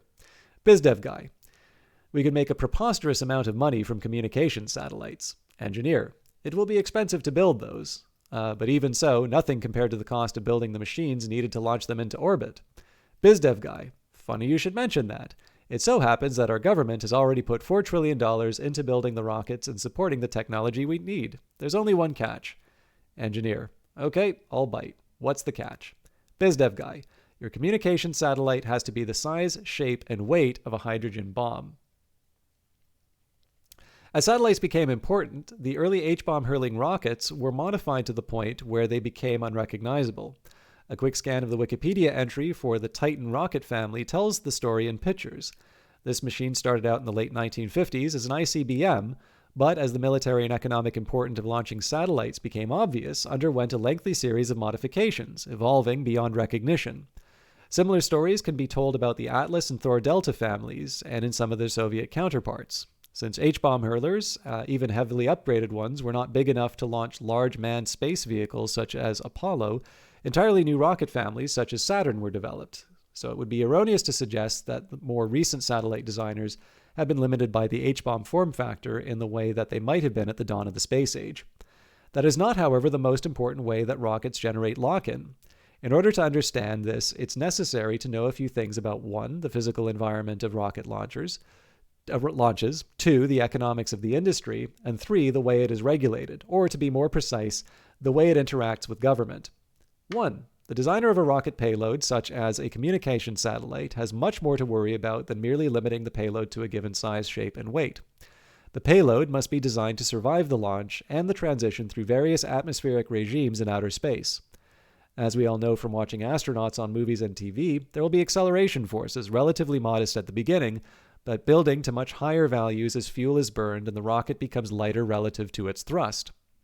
At some moments during stage separation, the acceleration may even reverse direction for a few moments as one set of engines stops supplying thrust and the atmospheric resistance slows the vehicle down. Rockets produce intense vibration over a wide range of frequencies. At the upper end of the range we would identify this as noise loud enough to cause physical destruction of delicate objects. At the lower range, violent shaking. Explosive bolts send violent shocks through the vehicle's structure.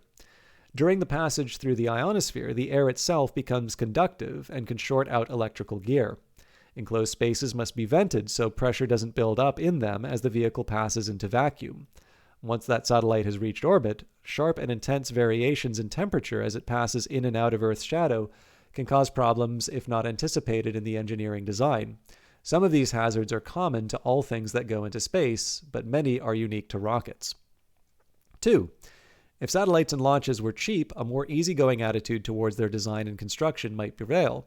But in general, they are, pound for pound, among the most expensive objects ever made, even before millions of dollars are spent launching them into orbit.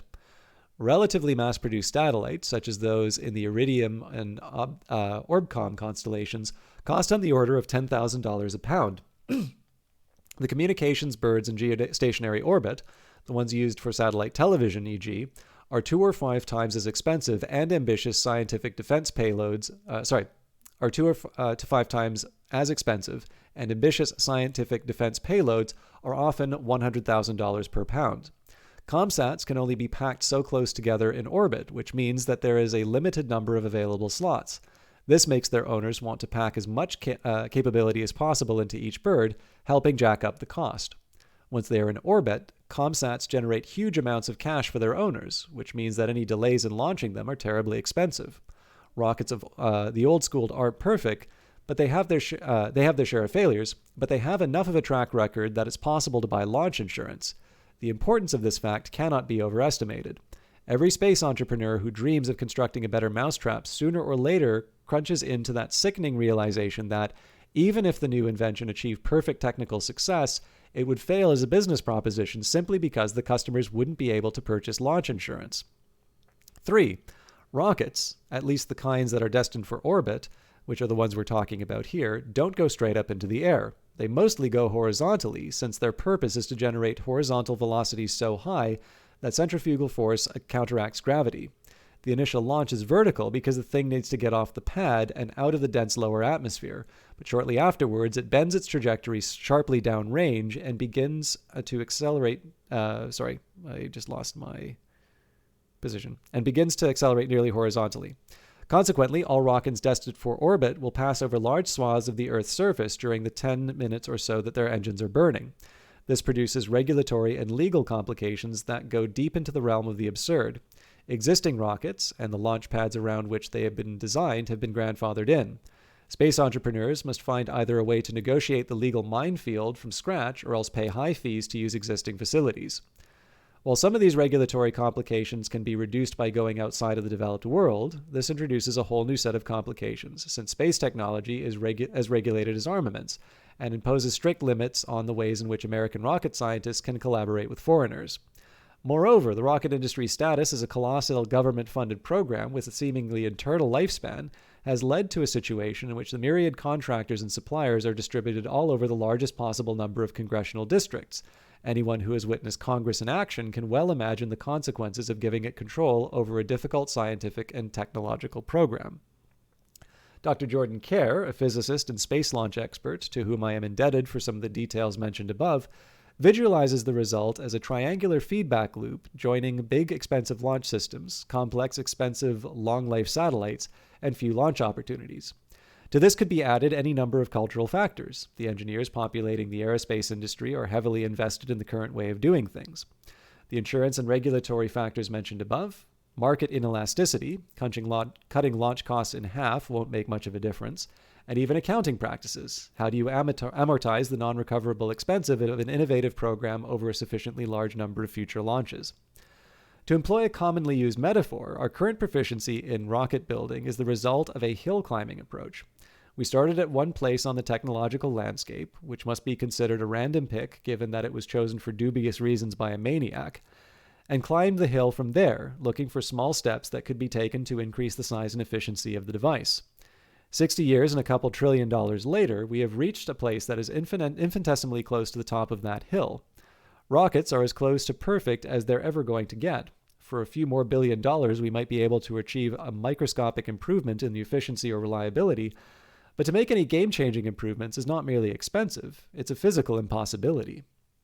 There is no shortage of proposals for radically innovative space launch schemes that, if they worked, would get us across the valley to other hilltops considerably higher than the one we are standing on now, high enough to bring the cost and risk of space launch down to the point where fundamentally new things could be beginning in outer space. But we are not making any serious effort as a society to cross those valleys. It is not clear why. A temptingly simple explanation is that we are decadent and tired, but none of the bright up-and-coming economies seem to be interested in anything besides aping what the US and the USSR did years ago. We may, in other words, need to look beyond a strictly US-centric explanation for such failures of imagination and initiative. It might simply be that there is something in the nature of modern global capitalism that is holding us back, which might be a good thing if it's an alternative to the crazy schemes of vicious dictators. Admittedly, there are many who feel a deep antipathy for the expenditure of money and brain power on space travel when, as they never tire of reminding us, there are so many problems to be solved on Earth. So if space launch were the only area in which this phenomenon were observable, it would be of concern only to space enthusiasts. But the endless BP oil spill of 2010 highlighted any number of ways in which the phenomena of path dependency and lock-in have trapped our energy industry on a hilltop from which we can gaze longingly across not-so-deep valleys to much higher and sunnier peaks in the not-so-great distance. Those are the places we need to go if we're not going to end up as the Ottoman Empire of the 21st century. Yet in spite of all of the lip service that is paid to innovation in such areas, it frequently seems as though we are trapped in a collective stasis. As described above, regulation is only one culprit. At least equal blame may be placed on engineering and management culture, insurance, Congress, and even the accounting practices. But those who do concern themselves with formal regulation of technology might wish to worry less about possible negative effects of innovation and more on the damage being done to our environment and our prosperity by the mid-20th century technologies that no sane and responsible person would propose today, but in which we remain trapped by mysterious and ineffable forces. So the reason why I read that, in addition to the fact that obviously the Von Braun quote from Terra Invicta made me want to share the Tom Lehrer song. I think the essay, obviously the essay is over a decade old now, but I think there's some relevance to it. In the case of Terra Invicta, its answer to the lock-in question is the confirmation that, humanity is not the only sentient species in the universe, in the galaxy, in the solar system at that point. And obviously, a lot of the technologies that Terra Invicta proposes are things that people have actually suggested and, potentially could work, save for the fact that, again, it doesn't, you can't get spaceflight insurance for it. But of course, the other thing that's interesting about it, he takes on the bigger problem of lock-in the sense of other technological worries. So I'm not entirely convinced that space is as useless as I think some people like to highlight it. It's obviously one that doesn't necessarily give the kind of return that other projects would want. But it's also fair to say that, monetary return is one factor over many. And again, like in the case of Terra Invicta, there's a pretty clear catalyst for a lot of the changes, and that's in the case of that game, a threat to humanity. And so that's where we sort of break out of the potential stagnation. The last thing that I'm going to do, if you will indulge me, I noticed that so I put up a new post, and it's honestly so as far as I can tell, nobody has read this article, which, fair enough. I thought this was helpful, but clearly not. The estimate from WordPress is that it's a 4-minute article. I think I'll leave it at here. I was going to do another data thing, but I'll leave the data as this article. But I will see whether or not any of you find this informative, or if the problem is that I'm writing to too specialist of an audience, and the specialists in the audience don't need to be told this. So this is called Saving the Mean. We're better at statistics than we normally get credit for. Greater statistical literacy is still important, since more data is being used to persuade, but our overall understanding has gotten better. One example of this improvement is that many people reading analysis will know that the arithmetic mean can be shifted by excessively large or small values. In response, it is common to report the median, the number that evenly divides the sample into the values above it and below it, instead. This is progress. Readers are now familiar with at least some of the characteristics of the measures that they are being given, and are aware of alternatives to overcome the limitations. One difficulty now is that the arithmetic mean is probably being undervalued relative to the median. This article is more focused on games data, and so it is often the case that the arithmetic mean is misleading, but this is true of any statistic. Analysis has a rhetorical component in addition to calculation. It is often the case that calculations are correct, but are being used to support an argument that says something different than what the measure does. For example, the mean, median, or mode, the most frequently occurring number in a sample, can all be correctly calculated, but used in a bagged argument that says your game is guaranteed to sell n units every day. This article will consider the problems with the mean and how they can instruct us into how to find appropriate measures for our analysis. Before addressing the mean, there are cases where the median is less informative than we might think. Consider the following sample. And in this case, it's a set of numbers: 5, 7, 7, 11, 50, 300, 600, 601, and 1000. The arithmetic mean for this sample is 286.78, and the median is 50.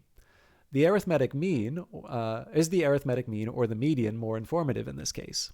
If our goal is to find a representative measure, neither of these seems very good. 50 is closer to the lower group, and so we might consider it a vote for the lower of the two measures, but this representative value is almost 5 times larger than the next lowest value. Furthermore, while the appeal of the median is that it is a robust statistic, the observation of 50 could be replaced with any value from 11 to 300 and still be the number that divides the sample in half. In contrast, when calculating the arithmetic mean, each value gets an equal vote in, and so the change to the average over the same range is less pronounced. Put another way, the middle observation could go from 50 to 100, and the median would double, but the arithmetic mean would only change by 5.56. The example above is more for illustration, though in the case of a bimodal distribution like the one above, it is helpful to know this limitation. What is more instructive is how it forces us to think more carefully about what we mean when we call an estimate representative. One definition would be to pick the estimate that minimizes how far off the estimate is for any given value. There are some good intuitions here. We know that an estimate is usually not going to be exactly correct for any given observation, but we can compare measures by how severe the errors were for everyone and say that the one that minimizes those errors is the best one. The errors can be measured by using the sum of squared deviations, obtained by subtracting the estimate from every observation, squaring the result, and then adding all the squares together, and it can be shown that the arithmetic mean minimizes this number. But this definition of representative is not entirely satisfactory, since minimizing how far the average is off for the unusually large or small values comes at the expense of more accurate measures for the more typical ones. This is the reason why the median is more appealing, since dividing the sample into the upper and lower groups and choosing the number that defines that border is going to be more likely to fall among typical results, the example above notwithstanding. In the case of sales, this can be a useful feature because the extreme cases are rare and upward surprises are not perceived to be as bad as downward surprises, though people responsible for managing a sudden influx of players may have strong feelings on this matter. The sacrifice in total accuracy is justified because the resulting estimate will be closer for a larger number of people.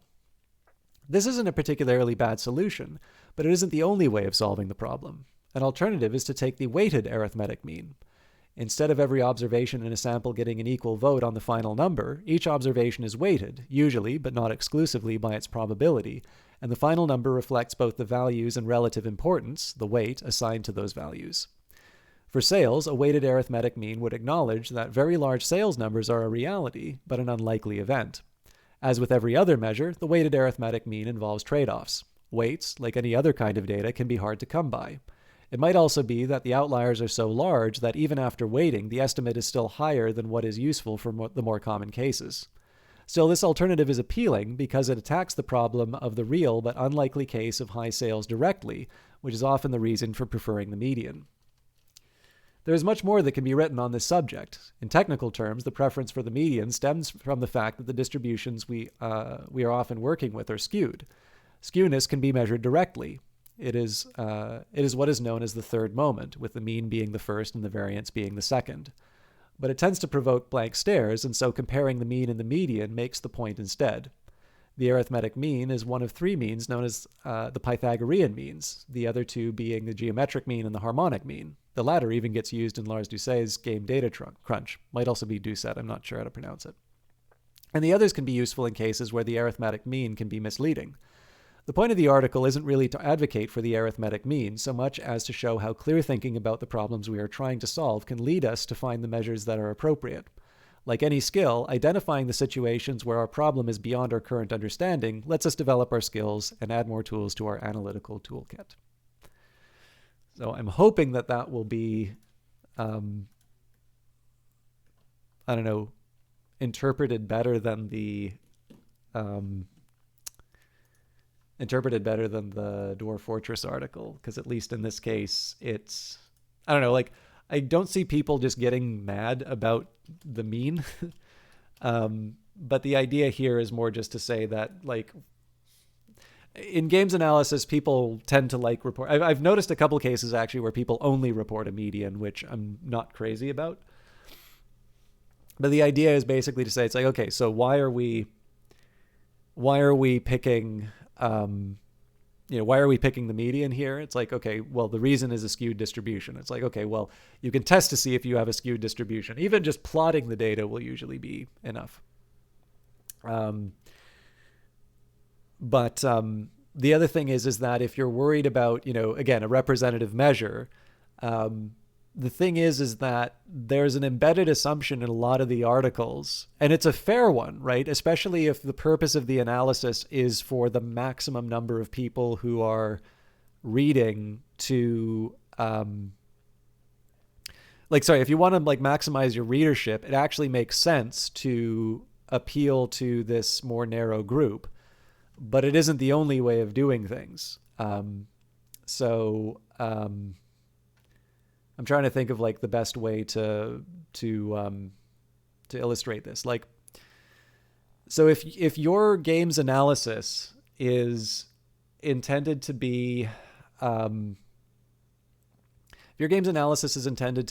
something that gets you attention for your game or your studio or you as a data guy, writing an article that solves a problem for, Ubisoft, Electronic Arts, Sony and Microsoft isn't really going to accomplish that.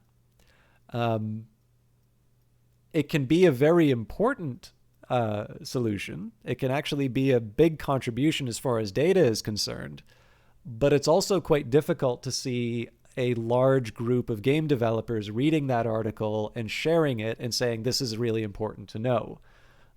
Here's a way that you can know, forecasting is something that everyone seems to ask for all the time. So here's the way you can predict or forecast the number of, units that, that Assassin's Creed will sell based on the number of hours spent on the following factors or whatever. And like you can demonstrate that, you actually really have a solid result, and it's going to be super accurate. Again, that's helpful. There are people who will want to know that information, but you're not necessarily going to find it very helpful as a marketing document unless you're trying to go for a job at Ubisoft, or you think that you can somehow leverage that into some other kind of a consulting gig. But on the other hand, there's always going to be Nexus General. Well, for what it's worth, nobody's interested in everyone asks for a forecast, but nobody's interested in the results of my forecasts. I would never want to belong to any Thank you club very that much would for have the someone follow. like me for a member. But like the example that you would take here, if on the other hand, you say something like, this one weird trick to guarantee you, 10,000 sales on launch for your indie game, that article could be nonsense, but you're probably going to get a wider audience for it, because of course there is a wider audience of people who want to make games. And yeah, this is not an actual formula I've discovered, Vanguard Master. I'd be developing game right alongside you if I had that. But the thing is, if you write that article, there is going to be an audience for it, as demonstrated in this very chat. And not, I think most people are actually going to be acting in better, like they'll be doing so in good faith when they do this, right? They'll maybe do something on TikTok and they'll share the results from their TikTok campaign, and they'll say, here's how you get attention on TikTok. And they are actually making an effort to show what they did. The problem here is that if you're attached to a game, like, one thing that's true of games is that games with a very distinct visual style are going to have an easier time on something like TikTok. So I'll give you a contrast. I'll just bring up Steam for a second.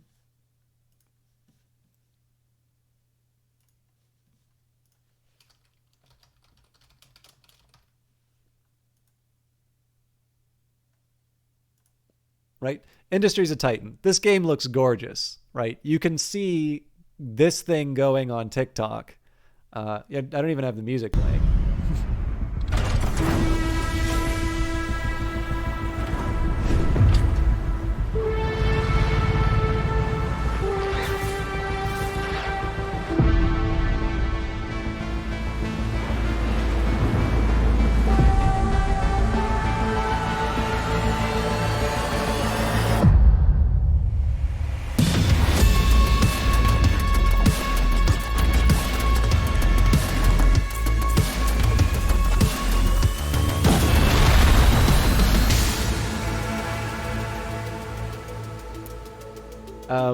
Well, for what it's worth, Nexus General, I was given a key from Brace Yourself Games for promotional purposes for this game.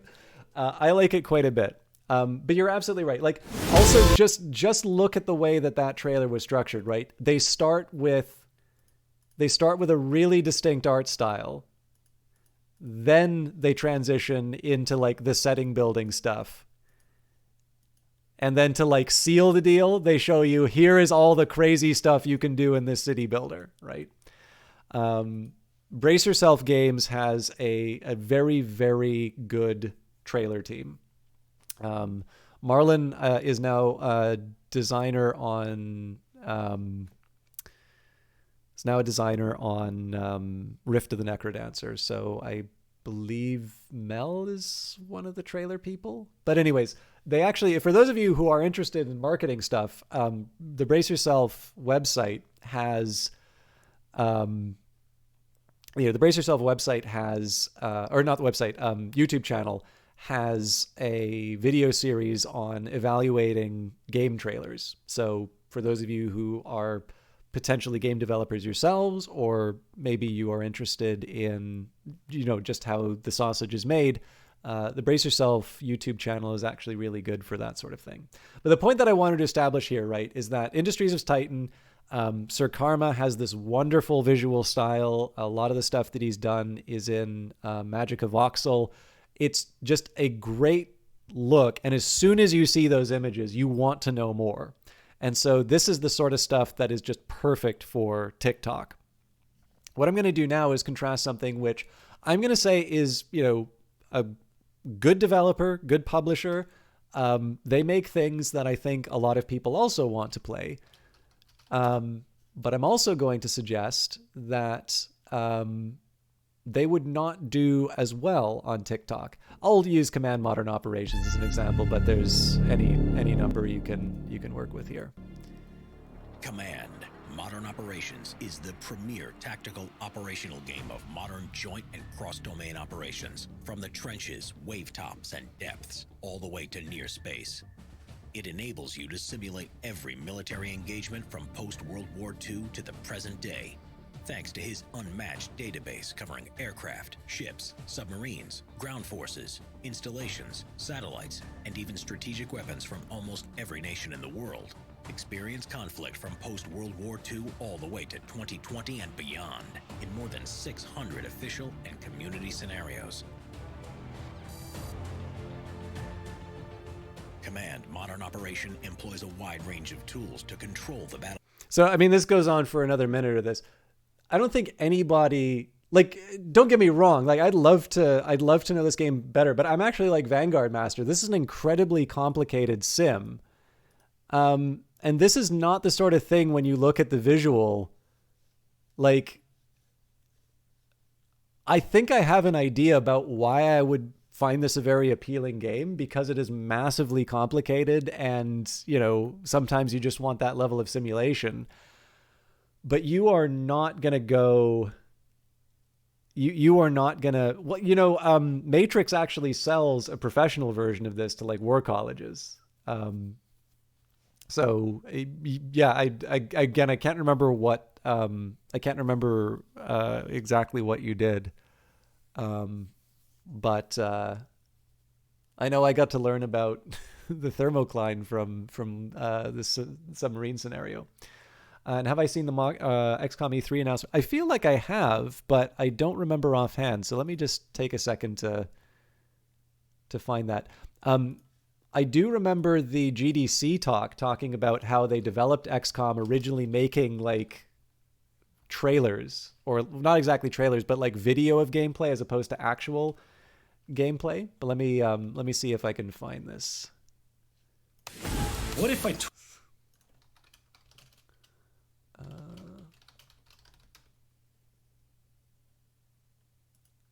E3 2012. Looks like this is the right one.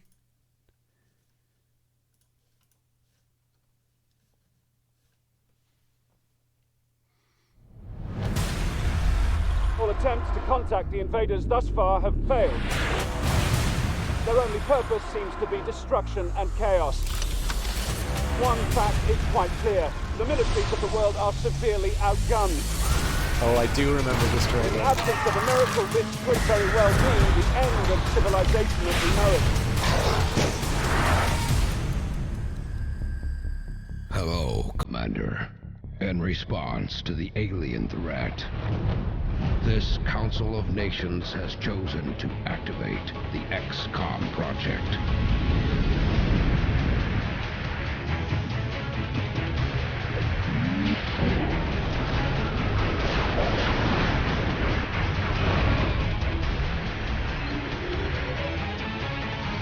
You have full command of XCOM headquarters. You must learn more about the enemy to expand our capabilities, as well as the abilities of our operatives. Reports have come in from around the world of alien ships being blown out of the sky. A military aircraft bearing the markings of no country. Special forces soldiers with weapons and body armor unlike anything we've ever seen.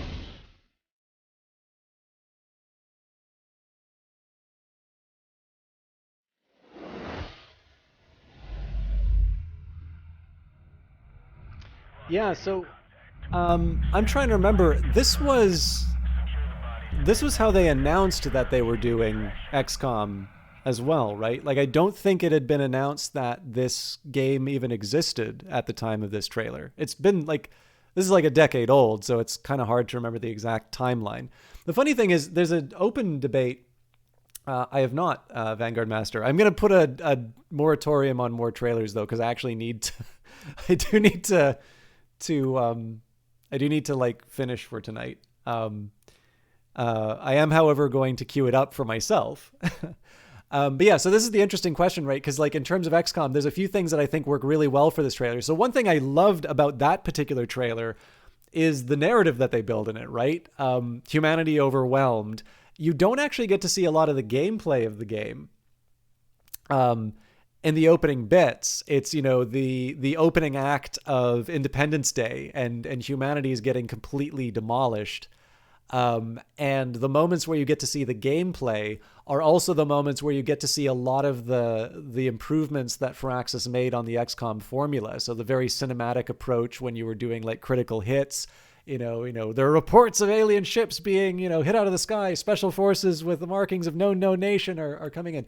Like, you know, obviously that's the, yeah, we're doing it, guys, moment in the trailer. And again, like less than 2 minutes, you're on a bit of a roller coaster. And like, if you know what XCOM is, you're like, my God, this is a day one purchase for me. Oh, thank you very much, Vanguard Master. I was going to search for it, but I'm going to, again, I'm sorry. I know you're going to feel like you were singled out there, but I gotta like clean the apartment and also get to bed at a decent hour. And I still, like I said, I still have some data stuff that I need to do for tonight.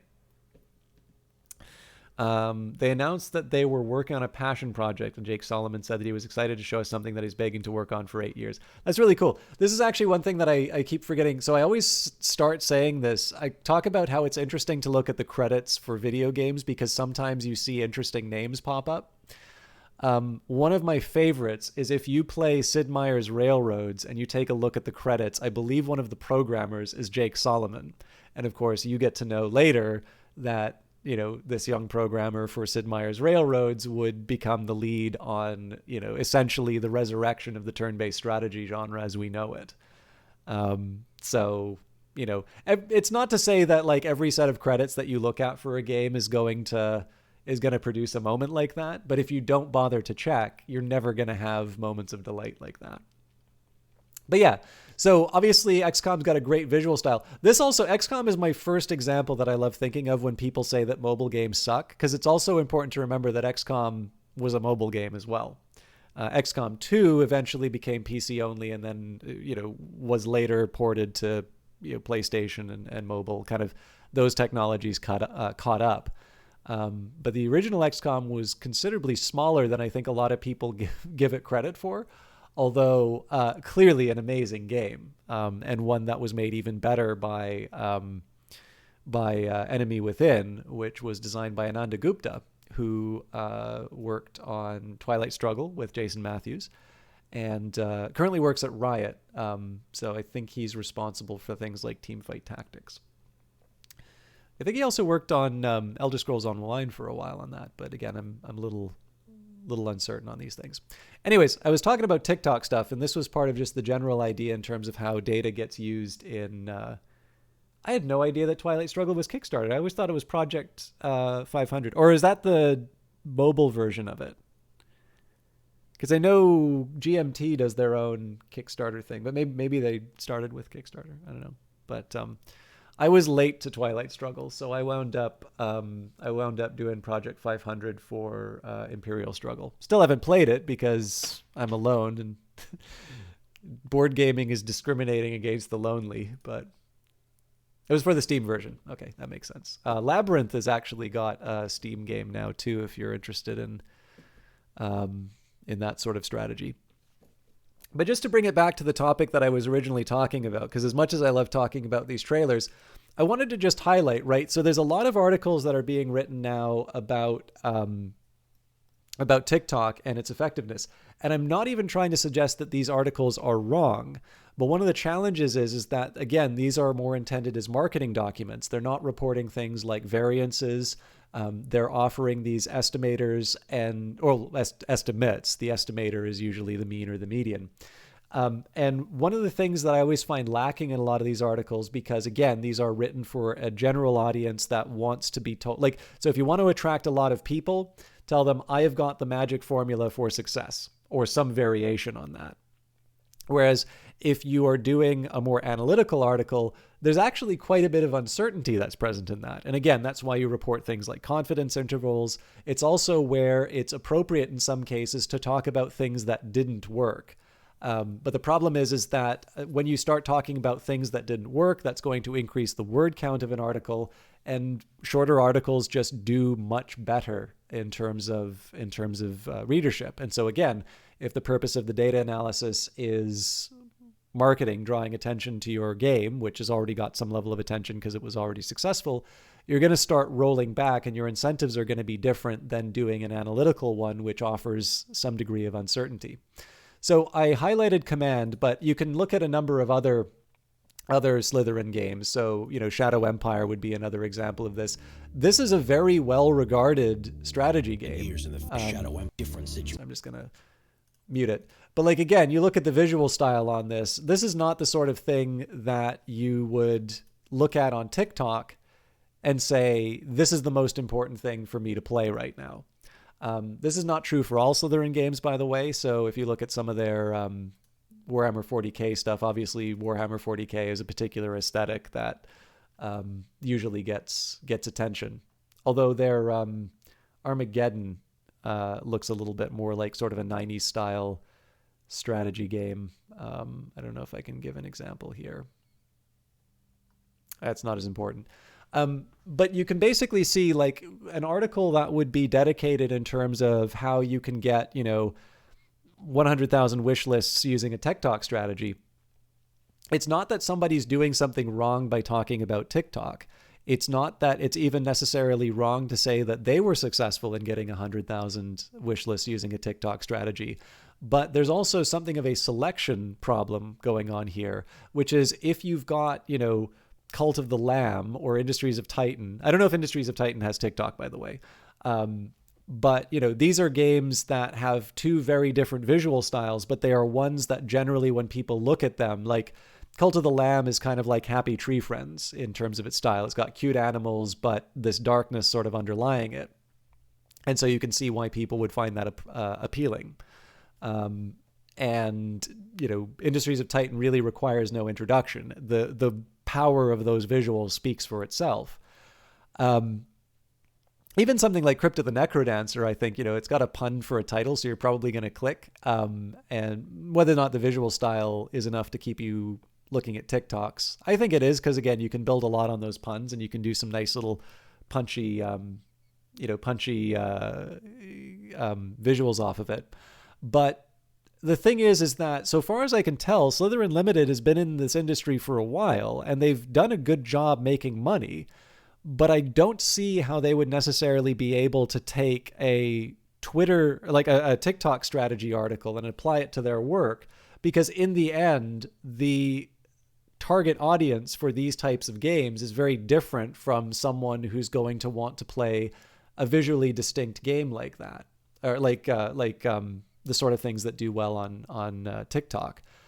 And it, in the end, just in terms of the types of articles that get written and the sorts of things that we were discussing earlier, like the idea here is just to be a little bit more clear in terms of what you're trying to do and who a given article is for. But again, the other problem is again, it's the incentives question again. So, I was able to do the Dwarf Fortress article because in the end, my responsibility is to kit Fox, and I was as clear as I could be about the uncertainty present in the estimate. My actual purpose for writing that article was to talk about how wish lists are really not a good way of forecasting games, despite the fact that people use them a lot. But the thing is that if you just sit on the sidelines and say, this sucks, and that sucks too, and you can't do that, at some point, somebody's going to say, it's like, I'm not interested in your opinion. I know this is hard to do. I know this isn't perfect, but by God, at least we're trying, man, right?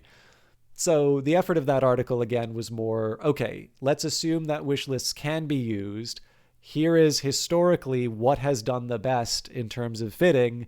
here's the level of uncertainty, again, over 50% for the best performing ones. And here, following that logic is what would happen to Dwarf Fortress, knowing full well that Dwarf Fortress is probably going to be a special case that's going to spend some time on the top sellers in Steam, and there tends to be a momentum effect behind that.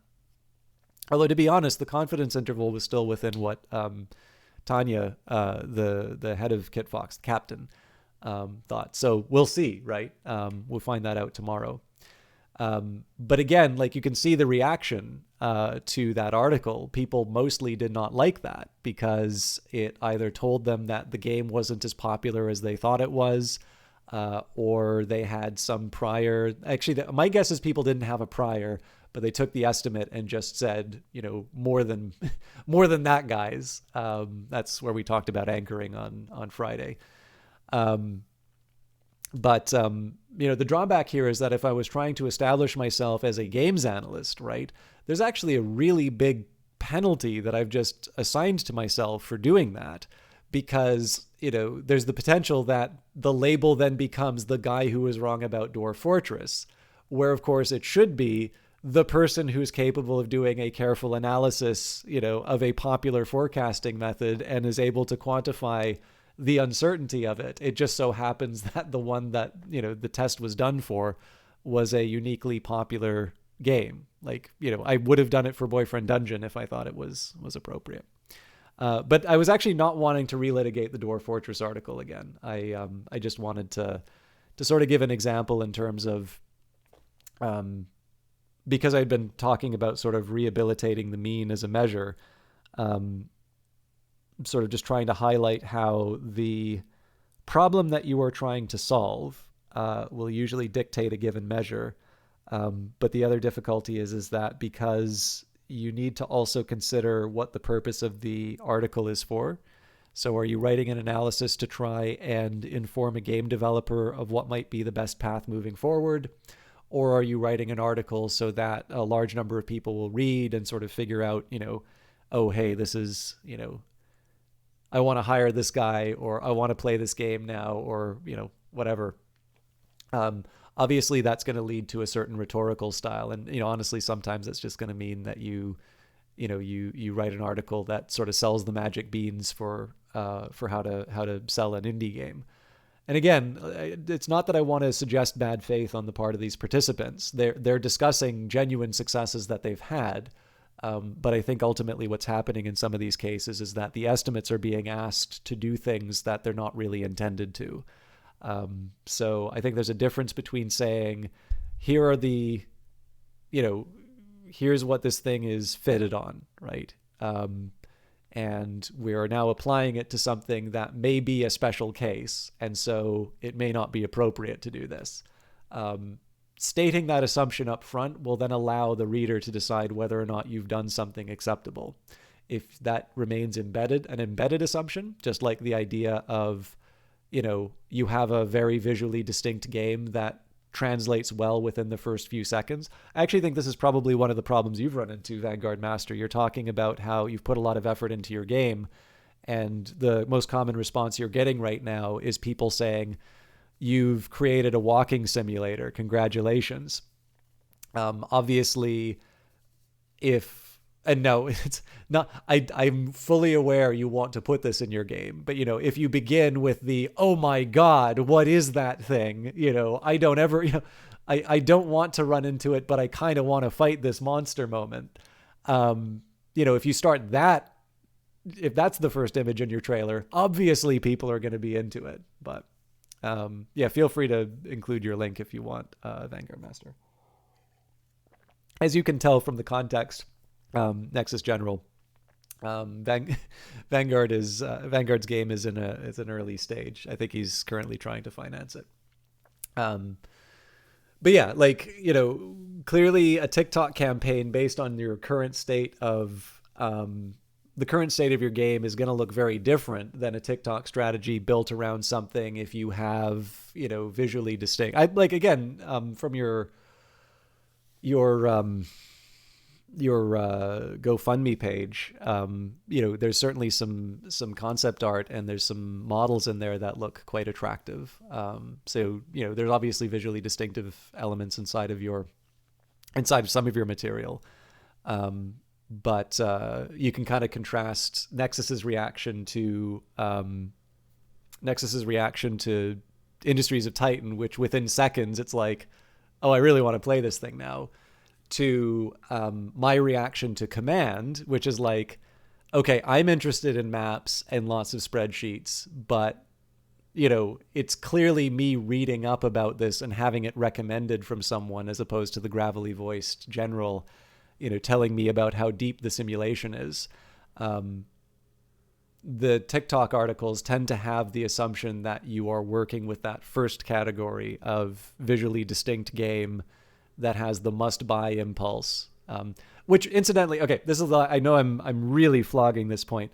I am actually going to say it's one big reason why I actually play fewer Devolver games than I used to, because I feel Devolver's really good at identifying games of that visual style, but it also really feels like once I've actually played those kinds of games, the experience is quite hollow. Like once I get past sort of that initial ooh shiny moment, a lot of games that I've played of that style have actually kind of left me feeling like there should have been a bit more there. And so it's why I'm a little more reluctant to, I guess, judge a book by its cover, but the visuals are obviously relevant for particular games.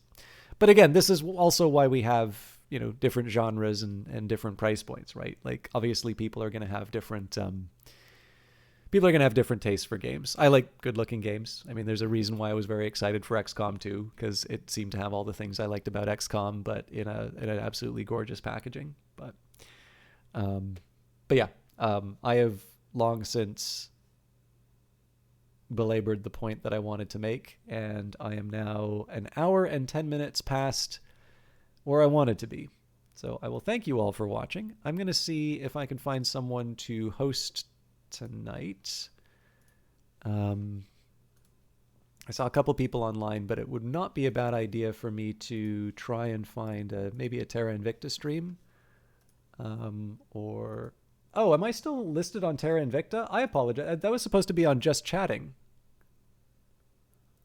Sorry about that. So yes, for those of you who are here for Terra Invicta, I did not mean to be tagged like that for so long. Unfortunately, there are no more Terra Invicta people. It was on Just Chatting. It only recently switched. Oh, okay, fair enough. But I should be a little more careful on the OBS thing. But I do notice that the Wolf Arok is playing something in retro. So we will toss it over to his side of the internet. What is he currently playing? Oh, Half-Life 2. And I believe he's playing it on the Xbox. So this will be an education, because I had no idea there was a console version of that game. Or recently, when you came back at the 3.5 hour mark, it was on Just Chatting. Fair enough. Okay. But yeah, I hope you all didn't find the... I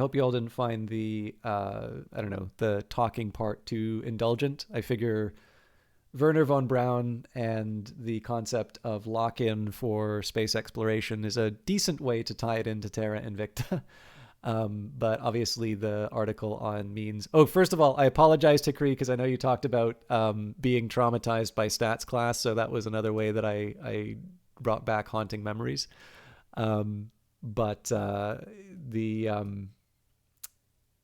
Yeah, obviously the other articles were not at all tied to Terra Invicta. And Nexus says the Orange Box version came out for Xbox years ago. Happy memories of skull crabs. All right, well, I will leave you all in the Wolf Arok. He's an Australian streamer. I will leave you in his capable hands. I will be back Wednesday, probably with Industries of Titan, actually.